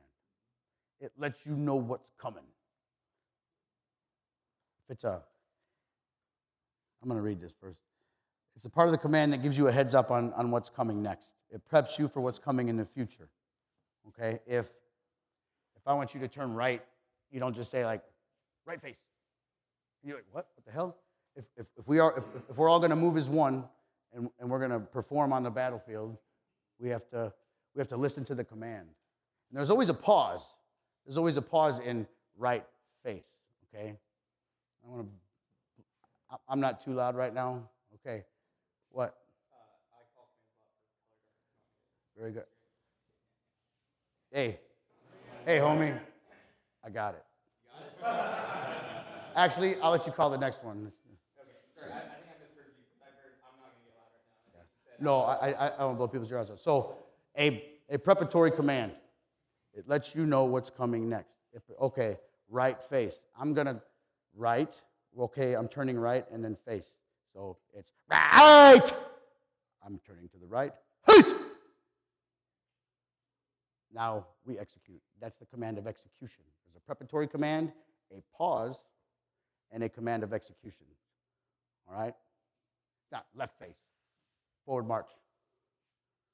Go ahead, dude. Do a left face. Do it. I don't care. Do it. Left face. Right on. Preparatory command. Left. We're going left, guys. Yah's telling me we're going that way. All right? There's always a command. There's always a preparatory command. And sometimes he gives you commands on the move. You will be marching along. You will be moving in the direction you're supposed to be going on your walk. You're headed straight. You're marching straight. And the Father gives you a column right. Oh, man. I wanted to go that way. What did I say? Now you go right. Sometimes he halts you. I want to go. And he says, Rutledge, halt. And you're like, oh, man. But I'm going, halt. But I want to, halt. Very well. Sometimes he puts you back to the rear. And now you got to backtrack a little bit. Sometimes, does it ever feel like you're like stuck walking in place? And like life's just like, you're like, what am I doing? What am I doing? What am I doing? What's next? What's next? What's next? That's marking time. Mark time. And you're just, dude, come on, let's go. You're not ready. Listen to the command. Listen to his voice. He will tell you where to go, but you got to ask him. You got to talk to him. You got to keep your ears open when you're in formation because you might miss a command. And if there's too much noise, you might not hear. So make sure you get some quiet time. Make sure you get some time where you can talk to him. Here, if I'm marking time, he's taking care of you. He knows you're not ready to go yet. Mark time, kid. March in place. Keep doing the stuff. Keep working. Keep doing my things, but you're not ready to move forward yet. I'll tell you. when to go. Right on, forward march.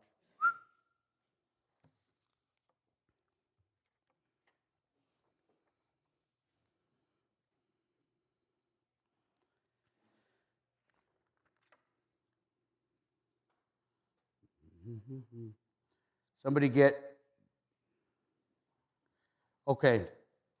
Deuteronomy 18:15. Somebody get that?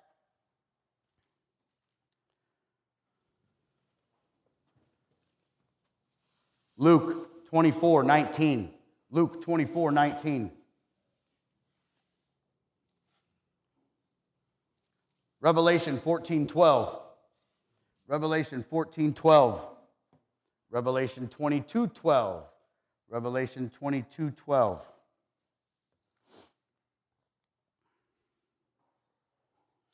Some of the things that Yah gives us are preparatory commands. So we can know what's coming next. So we can prepare for it. Right? He's really good at that. There's a whole book.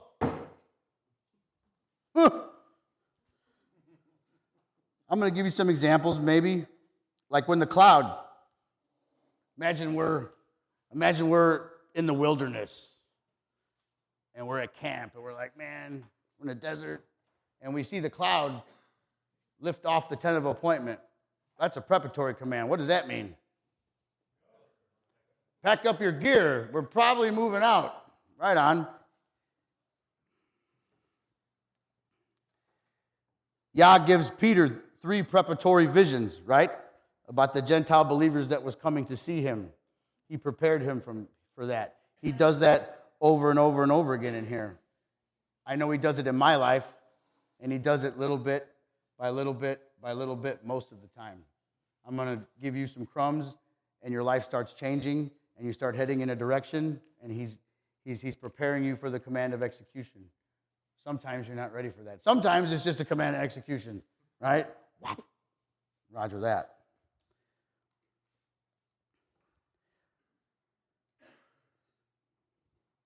How about a big preparatory command from Yah in Deuteronomy 18? Get the mic and read it.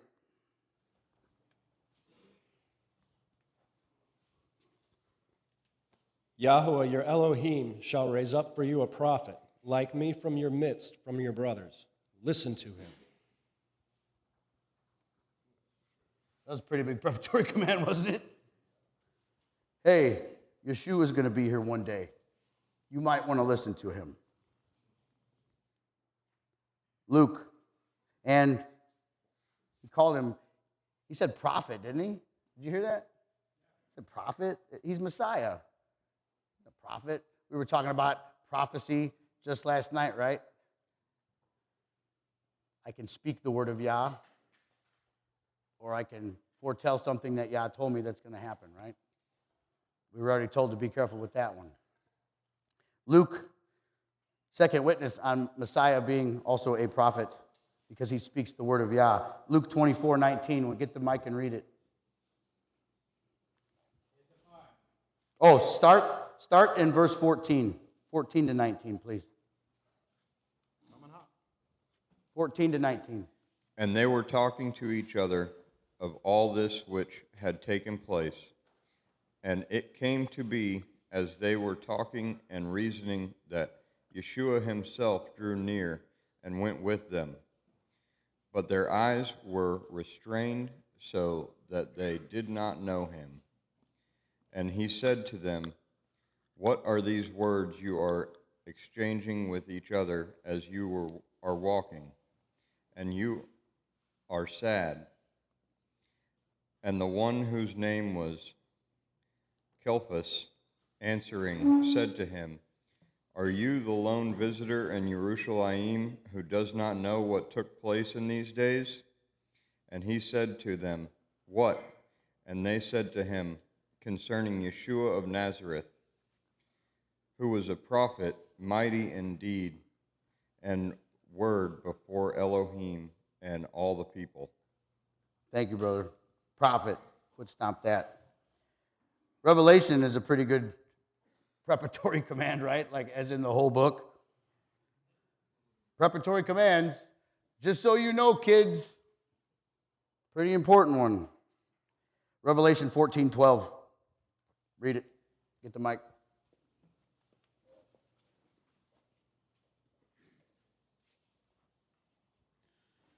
Here is the endurance of the set apart ones. Here are those guarding the commands of Elohim and the belief of Yeshua. The set apart ones. Doing the commands, believing in Yeshua. If you learn anything today, or foot stomp what you already know, right there is all you need. Do the things, believe in Yeshua. Revelation 22:12. Somebody hit that one, please. New hand, new table.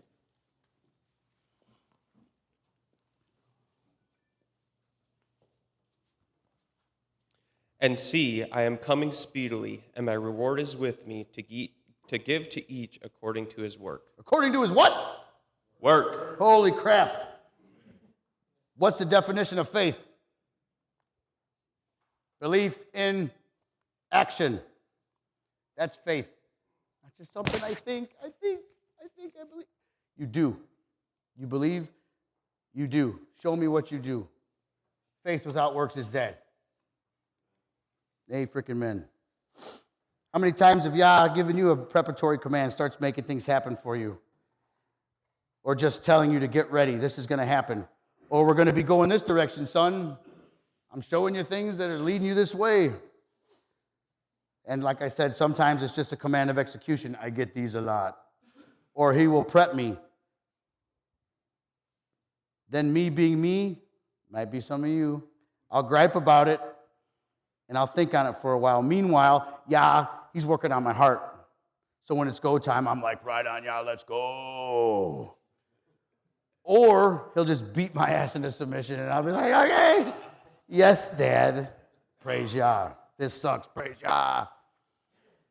You learn about the chain of command when you're getting your training. You learn about the chain of command, and I flipped on the wrong card.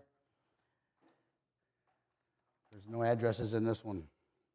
You learn about the chain of command. There are officers and there are enlisted men. There are captains of tens, captains of 50s, hundreds, thousands, just like in Exodus 18, when Jethro schools Moshe on how to literally, this is how you chain of command, dude. Great idea. Delegate and trust. Do that amongst each other. Do that in your tribes. Don't try to take on too much. And I'm talking to me. Having 80 irons in the fire. Delegate and trust. But trust is hard, right? You can't just give it to anybody. You have to know your men and know their capabilities. So that's why you need tribe. That's why you need to have family, dwell time. You know who you can trust with what. And the more people that you have surrounding you that you do trust, the better and easier things gets for you as a leader, head of household, things like that. Now, fraternization is frowned upon against officers and enlisted, right? That's in the service. But we have a mediator. We have a go-between guy.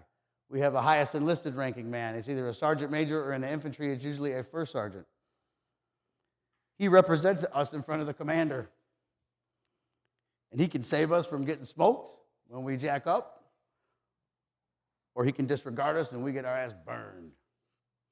Sound familiar? The Father always places a mediator out front, doesn't he? Through the whole word. There's always a mediator. There's always a go-between. There's a prophet. There's the man of Elohim. Remember that? Abraham, Isaac, Jacob, Samson, Joseph, Moshe, Joshua, all the prophets. Or, finally, Yeshua. He is our mediator, the Redeemer. Now, when I was writing this, I came up with an acronym. When I was writing this, I got tired of writing this, like writing the whole thing. So this is what we get. Goodbye, Gaggle F. My favorite.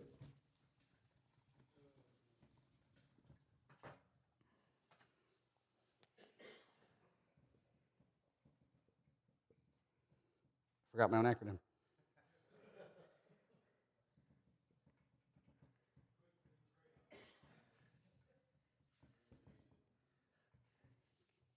don't know if you can see that. It says H. Batum. H. Batum. Anybody know what that might mean? H. Batum, our mediator, the high priest in the order of Melchizedek. H. Batum. I was like, look, I made an acronym. So if you see me in the smoke pit, you look at me and be like, H. Batum. Like, H. Batum. Amen. He is our mediator. He can tell the Father, hey, I know this guy. He's with us. He's from first platoon. He's squared away. He's with us, Dad. He's okay. You let him come on in because he did this and believed in me. And his heart condition is turned on. His compass is straight. He's been marching straight. He's been doing the things. Or in my case, he'll be like, well, you know, he really tries. He really tries. Let's give him some grace, some extra grace and favor. Maybe I'll slide in by the skin of my ass, right? Bathroom break yet? No. I will continue. Let's go. I got some addresses, homies. Just one. And I need somebody. TJ, would you mind, when I get there, to be ready to read Genesis 32, 24 through 31? Genesis 32, 24 through 31. Yeah. Right. Whenever we're ready, Genesis 32, verses 24 through 31. Now, you have been 24 through 31. After 13 weeks of crazy, you've been at your walk for a while. You've been marching for a while. After 13 weeks of crazy, there is a 3-day training exercise called the Crucible. You get like a meal and a half over the course of 3 days. You are put to the test in many tough situations, combat scenarios, team solving, problem solving. You move 48 miles in 3 days on your freaking black Cadillacs, which they're 10. Oh, never mind. On your feet. 48 miles in 3 days as a young punk with all your stuff. Sucks. It sucks. You are tested mentally and physically on this final test after this 3-month journey you've been on this walk you've been on. You're about to get tested. This is where you are finally going to earn the title, Marine. You're finally going to earn the title. The definition of crucible. Canuck. Oh my God. Here's another one of these things. The definition of crucible is going through a severe trial in which different elements interact, leading to the creation of something new. Is that badass?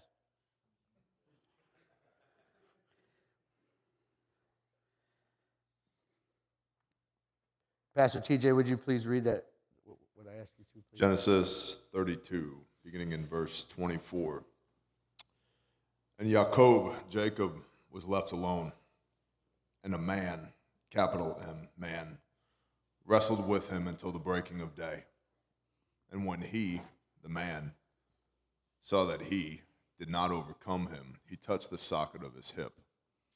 And the socket of Jacob's hip was dislocated as he wrestled with him. And he, the man, said, let me go, for the day breaks. But he said, I'm not letting you go until you have blessed me. So he asked him, what is your name? And he said, Jacob. And he, the man, said, your name is no longer called Jacob, but Israel, because you have striven with Elohim and with men, and have overcome. And Jacob asked him, saying, please let me know your name.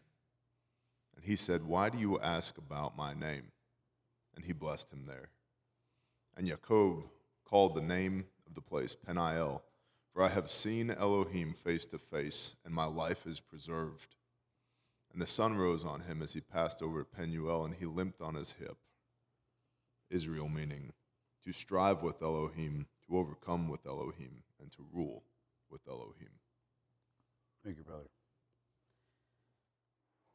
As the sun's coming up after this trial, you ruck. The last night you do a 10-miler in the dark, in the hours of the a.m.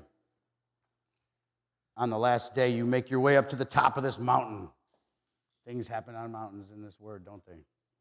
You make the way to the top of this mountain after striving all night, getting your ass handed to you all night long in the dark. This mountain used to be called Mount Emmer-Effer, but it's called the Reaper now. And that's where you're going to go when the sun comes up, and you're going to earn the title. You're going to earn the title Marine. Jacob just earned that title Israel. He earned it. And after all night long, and after 3 days of hell, you're limping. Your socket's out, your feet are jacked up, and the sun's coming up and you're whooped, and you have striven, and we have overcome, and we get to earn the title. And I was laughing. We were talking about this last Zoom call. That's why I was laughing. I didn't say nothing because I knew I'd be talking about this stuff. You guys remember on Zoom call talking about this? Oh my God, we're like, why did it was this and that? I'm not getting into that, but like, why? I wonder why Yeshua let him win. And that's Deuteronomy 29. We don't know, and it's cool we don't know because God's almighty. We got what we need to know, and that's all that matters because it's in here. Now, but I'm gonna tell you what I think about it. And this is me pontificating. This isn't the word. This is to me to relate to you to be ready for battle. Because I know how I am as a man, and maybe you're like this too. Jacob had already known, his life sucked, man. He had a hard life, dude. You had a hard life? Probably most of us. Been beat down. You're still here. You're still kicking ass. But it came to the point in and Jacob's relationship that maybe the father might be like, ready to test you, son. And he put Jacob through his own personal crucible to see if he was ready for battle, to be the man out front, like I've been talking about, like I want you to be. And not like, I didn't already know, because he knows everything. He already knew he was the guy. Maybe this was all for Jacob to see who he really was. Yah knew I would make it up the mountain. I didn't. And I had, and that feeling I had up there, it was emotional. It was spiritual. It was the first time I got called by my new name that I had earned. And it was special. I was reborn. I was made new. Just like when you're baptized, just like when the Spirit hits you. Can't describe that feeling. 16 of you know what I'm talking about because you did it yesterday, and there's nothing like it. And hang on to that. And in 364 days, bring your ass back here and recharge that battery. First time I was called Marine. There's only a few times in my life where I've been truly proud of myself, satisfied with my own performance.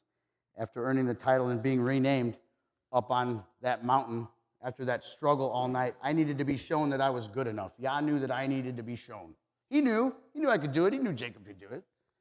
I think maybe Yah knew, I'm pontificating, this is not in the word. Maybe Yah knew Jacob needed to see that he needed to prove to himself. So he would truly have that much more meaning when he earned the title Israel. I needed it. Maybe you need that.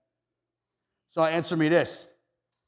Every man in here, I'm asking you, do you think that you've earned the title Israel?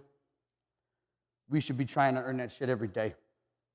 And you don't just earn it, you got to keep it every day till you die. You got to earn it every day. Salvation is not fire insurance, correct? It is not cheap. It is not meaningless. The work he did on the stake is not because I just say a prayer and believe. You got to earn it. You want to be on the team? You got to earn it. You got to earn the title. And gut check, ask yourself, am I earning that title today? And go home and ask yourself, am I earning that title today? And ask it every day. And you could be with me, shoulder to shoulder, ready for battle, beating on your shield as worship metal plays in the background. Okay? And I have this in here, and this is what's funny. We were talking about it last night, right? And you can hear freaking 100-pound hail, or my arrows were drunk with blood, and we're there, shoulder to shoulder, ready for battle, because you're loving your neighbor as yourself, because you're fighting for your brother like you're fighting for your own life, and your first mission accomplishment is to love God and do what he says. After boot camp, we go to the School of Infantry. Time to get off the skim milk of basic training. Start chugging raw milk, eating some ground beef, fire team squad formations, night and day attacks, assault courses, big, long, sucky ruck marches, patrolling CQB, mount towns, house to house. Speed, surprise, violence of action. Ow. More of the good stuff, because now you're learning more, and you're getting off the milk, and you're learning this word, and you're starting to learn. Did you ever start your walk and you wondered how guys would just rattle off verses? Like, how does he do that? How does he remember that stuff? Those of you who've been in the walk for a while, and now you're that guy, and you're like, oh yeah, blah, blah, blah, blah. You rattle off a verse, you're like, damn, look at me. That's the Spirit. And you're learning. It's a blessing. It's getting easier. You're starting to get more deadly. You're starting to become more of a warrior in Yah's army. But you start learning how to be a functional member of your tribe, because you're learning more. A more functional member of your rifle squad or your tribe, to be a good follower, to be a good brother, because you're doing this stuff. But what you don't realize is you're already starting to hone your own future leadership skills, and you don't even know it yet. So you can be ready for Marines or brothers that you've never met yet. So you can raise them up in the way they should go, and you can steward and be a good leader. Headship, stewardship, leadership, ever heard that before? That's your job. That's your house. That's your AO. That's your block. That's your tribe. That's you. Light. Him. Do it. You should be doing that with your families right now. Be the leader. Be a man. You can't be ready for battle if you're not a man. That's period, square one. You got to be a man before you join this army. You go out into the fleet. A battalion is made up of 3 companies. Every company has 4 platoons, 3 grunt platoons and 1 weapons platoon. That makes 12. They all work for the commanding officer.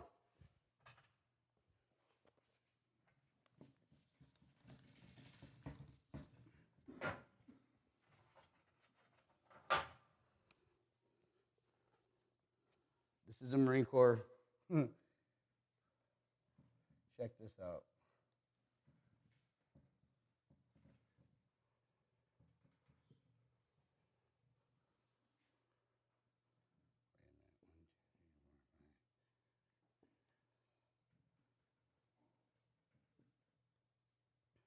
I'm messing this up.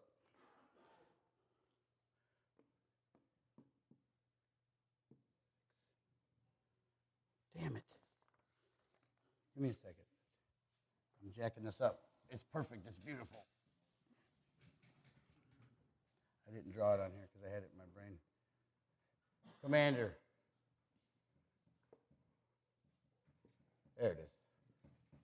2, 3. 2, 3. 1, 2, 3. What's that look like?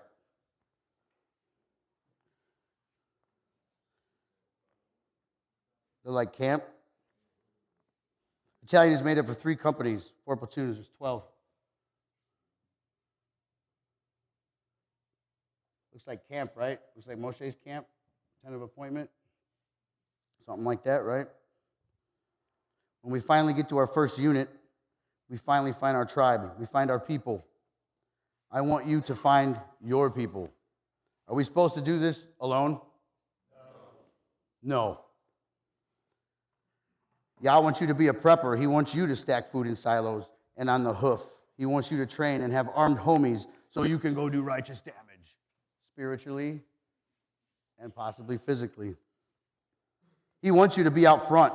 He wants you to be ready for battle. Yah is a what? Warrior. Yah is a what? Warrior. He wants you to sell your cloak and buy a what? Sword. Sell your cloak and buy a what? Sword. Oh my gosh. He wants you to put on the complete armor of God.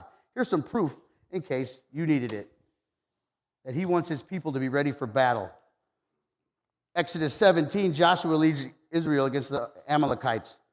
Right? Moses and Aaron and Hur, they go up on a mountain. Every time he raises his staff, what would happen? Every time the staff drooped, what would happen? Did Moshe hold that staff up by himself? No. With the help of brothers who believed in Yah. And Yah showing up for them together, Yah and the brothers whooped ass. Yah was overseeing, he was playing combat support for the ground troops. If you believe in him and do his things, he will fight for you too.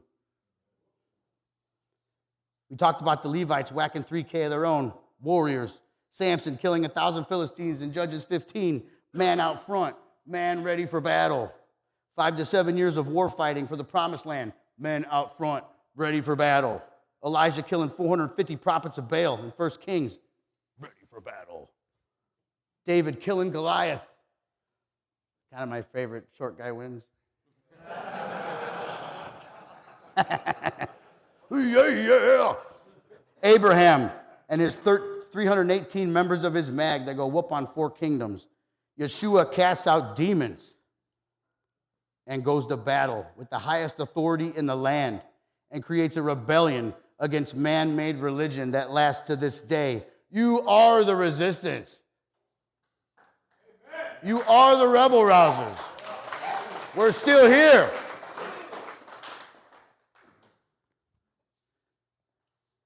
Yeshua whoops ass in the temple, standing up for the Father's perfect word because he was disgusted at what he's seen. Are you disgusted at what you see in the world right now? Yes. Yeshua knocks down a company of Romans with words. I am he, Katuf. That's badass. Different tactics. Let's talk about different tactics.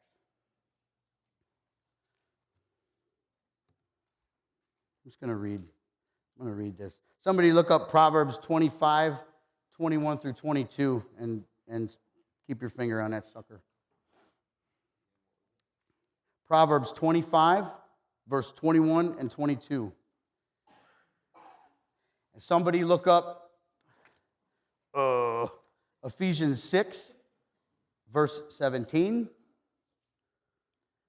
Somebody look up Revelation 19, verse 15. Hold your finger on that. Wait till I get there, and we'll rumble.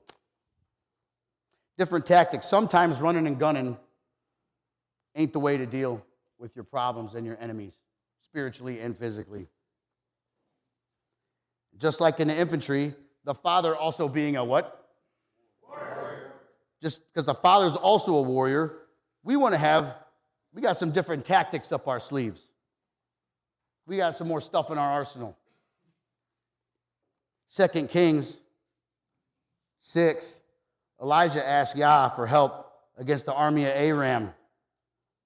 He don't got the bodies. Need a new tactic. Dad, need a new tactic. I need your help. Since Elijah and company are outgunned and outnumbered, Yah strikes fear in the enemy's hearts and gives them visions. They see chariots of fire, cavalry on the mountain, all around Elijah's location. Then Yah blinds their ass. And they're like, ah! Then he blinds them, and then Elijah leads them to Shomeron. The king of Israel could have murdered them right there. The king of Israel at the time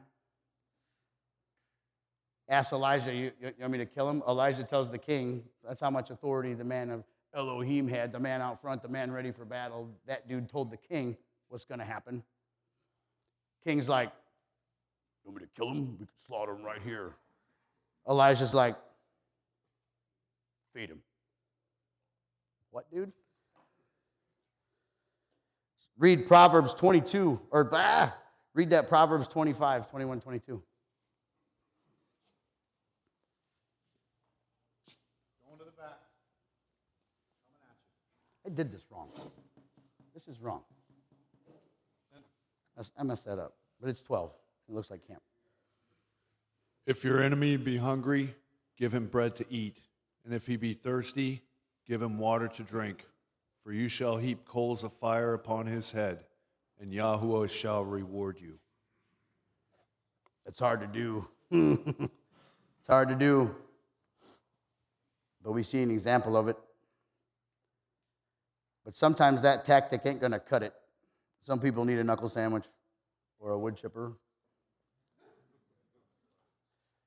That's where meekness comes into play. Controlled power. Having the discipline to keep your weapon holstered.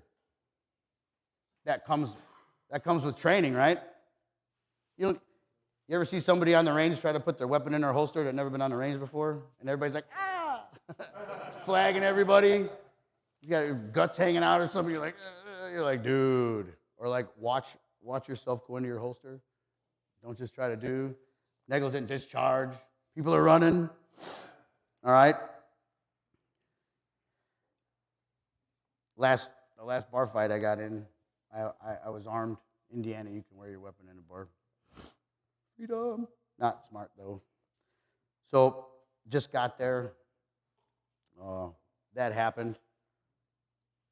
I did some damage and never even thought about this. This isn't appropriate for that. These were know what to do in different situations. You know what I mean? That comes with training. Train. And every time I see him, I send him a beer chip. And I heap them coals.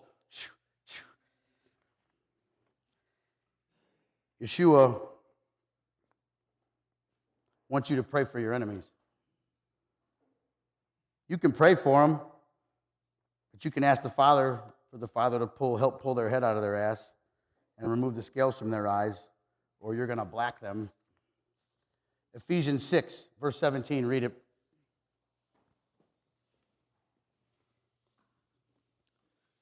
Take also the helmet of deliverance and the sword of the Spirit, which is the word of Elohim. Revelation 19, get the mic and go, 19, verse 15.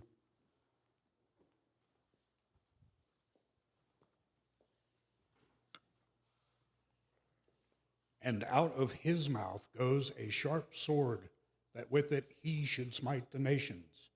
And he shall shepherd them with a rod of iron.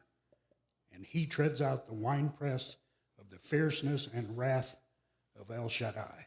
El Shaddai, the 8-star general, as I like to say. The sword of the Spirit is the word of Elohim. Elohim is the sword. The Spirit is the sword. The sword is the word. He is the word. Yeshua, the word made flesh. This is me talking. He's in you. If he is the word and the sword is the word, he is the sword. If the word can be used for many things, but the word is also a weapon. There's power in the name. We know that Yeshua's name just being spoken strikes fear into demons and makes them flee. And if he is in you, you can wield that power and authority. So maybe you're the weapon too. You are the weapon. You are Yah's weapon. How many countless times in this word has he used humans as weapons to carry out his judgments? He's using us right now. We are training in frickin' Oklahoma in a big-ass room right now. We're doing this right now to be ready for battle. War story time. I am not going to get in front of you guys. I don't tell war stories, but I saw Yah show up to battle. Like, I seen it. And I have to tell you this. I cannot keep it for myself. My own brother doesn't even know this story. He's going to know it now. I might have told him. I got 3 short stories, and then we're going to wrap it up with a summary and my final word. There was a sandstorm. We started we blew the berm and we crossed into Iraq from Kuwait. And we did our first objective. We had an airport and we had communications on Safwan Hill. We went up against their 22nd Armored Division or something like that. Sucks to be them. Then a sandstorm hit, like a sandstorm Iraq has never seen. The Hajis thought it was Allah stopping us. Allah. Right on. That's the only thing that could have stopped the Marine Corps. You couldn't see here. If you got out of the Amtrak and walked away from that track, you're screwed. You are lost. You're done. Like, you're going to sit down and wait. It was bad. It was like, it reminds me of like the plague when there was darkness and they couldn't see. It was nuts. And it was I didn't know it yet. After that sandstorm and rain. They never have rain. It was raining. It was muddy. It was messed up. It stopped the advance. We just parked. Put it in park, boys. Put them on safe for a minute. When that sandstorm was lifted, out in the front of, we were like second or third in the combat train there, I guess in front of the lead tracks and stuff, and first tanks that were up front. It had unearthed anti-tank mines, and you could see them. You could see them. Whose God was that? The only God, the one true God. I couldn't believe it. And then, this might be the power of prayer kind of a story. I had a lot of people praying for me over there, and a lot of Americans praying for the people they loved. I was in a parking spot. We fought all night for this bridge. Euphrates River, by the way. Genesis River, right? I was there, dude. We fought for this bridge all night. We fought for it so bad that we blew it up. We couldn't cross it. There were some Marines, Lima Company, they crossed on foot. We're base of fire on the bank of the river. Has a real steep bank. We're up on this bank providing overwatch, base of fire, sweeping through. Come to training. We'll do these things. So, lifting fire, we're watching them. Nobody's really shooting yet because most of them, they bugged out. We had to wait for the Army. Waited for the Army. They come out. They built this cool bridge. It was like, whoop. It was awesome. And we drove right across the bridge. But before that happened, we were doing, that's the next part of the story. We got a call.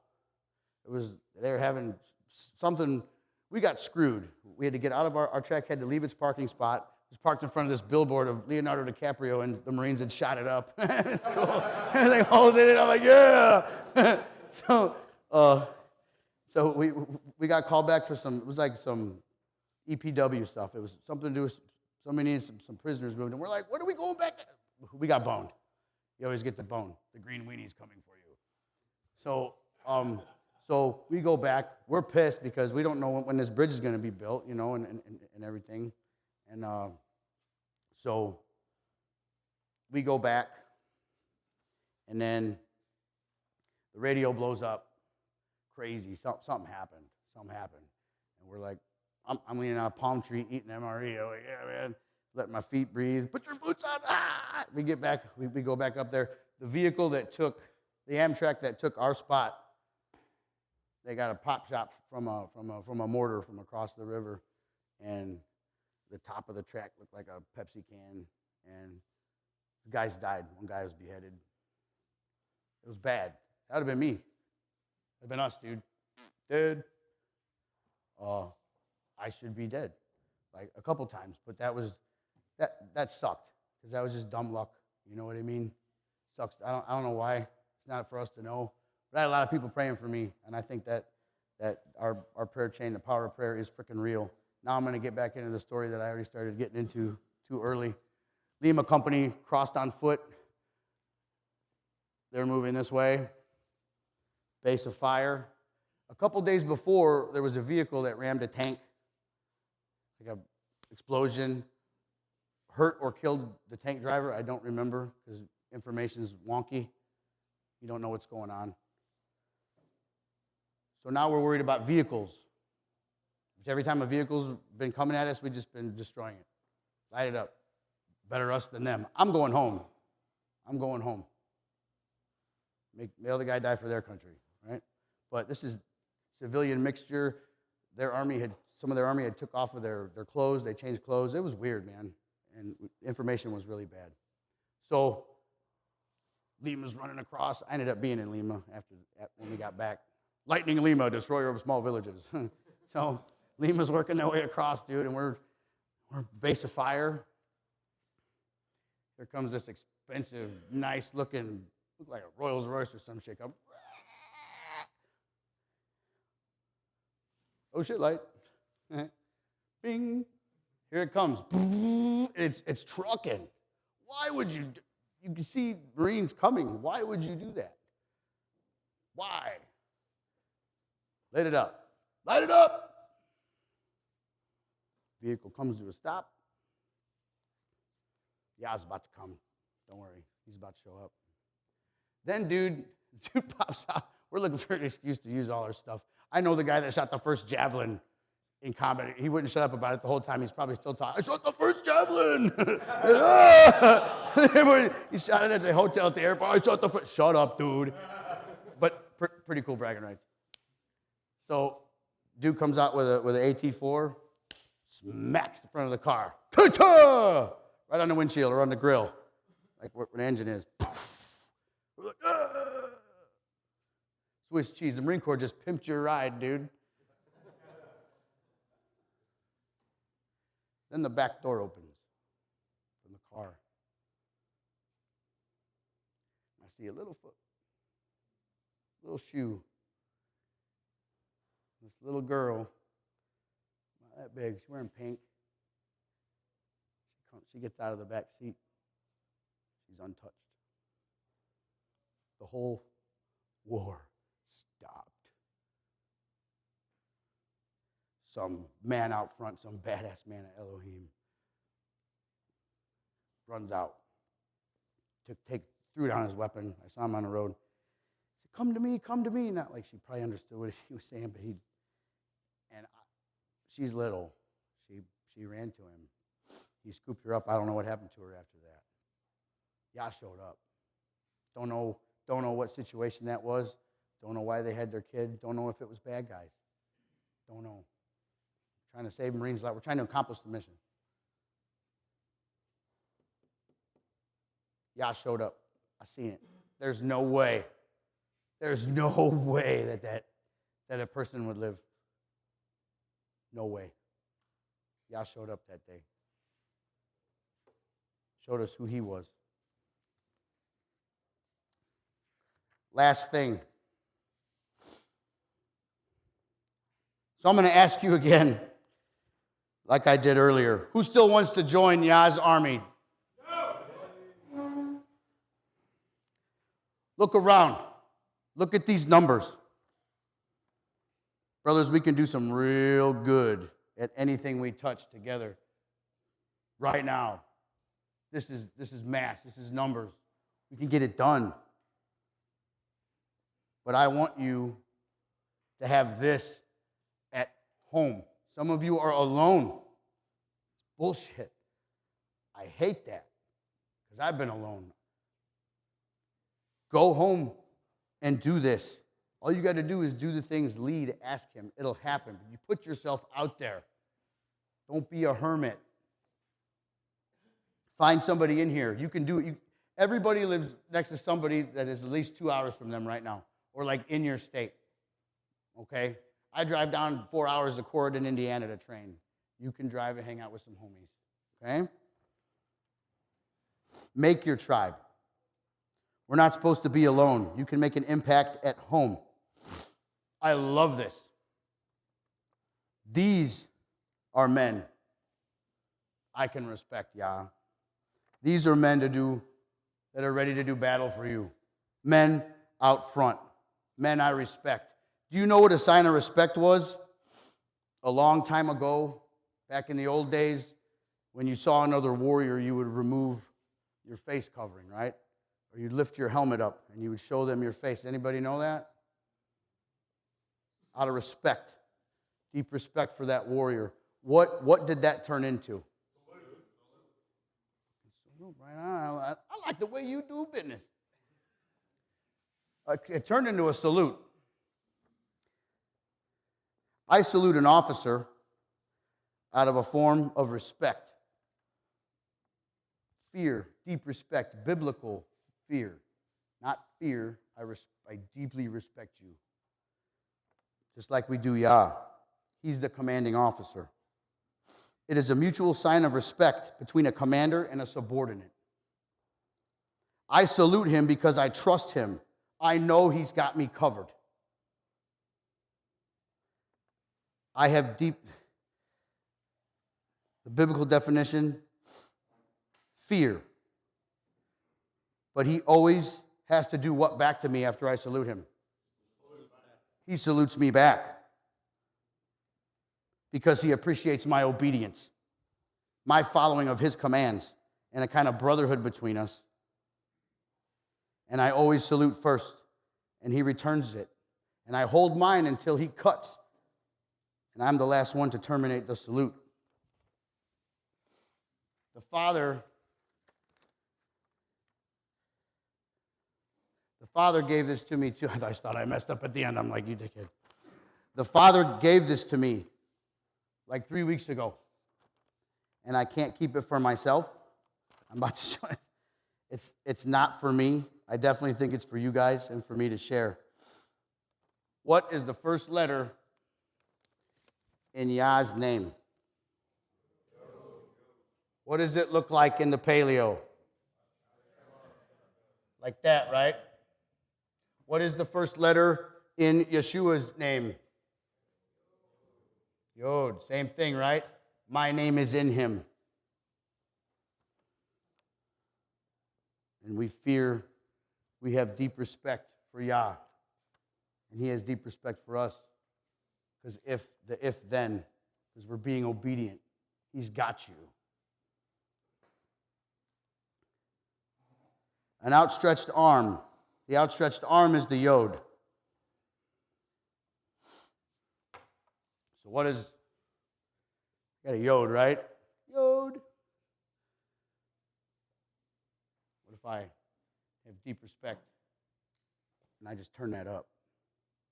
And I turn that up like that. And when you're praying, it's like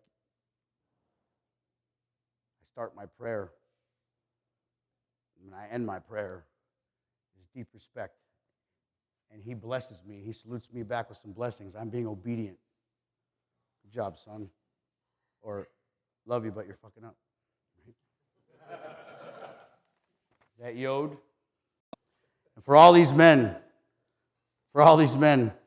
and we respect him, I respect you guys for traveling all this way and having a testimony in Yeshua Messiah and keeping the commands and having a relationship with the Father and trying to do these things the best you can and to be righteous men out front, men ready for battle. Take this home with you and do these things in your part of the world. And all I have for you guys is I have deep respect for y'all. Eddie's.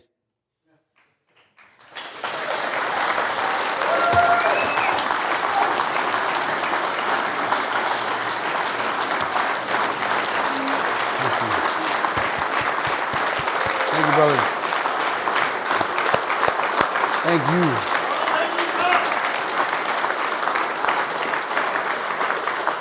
Be careful.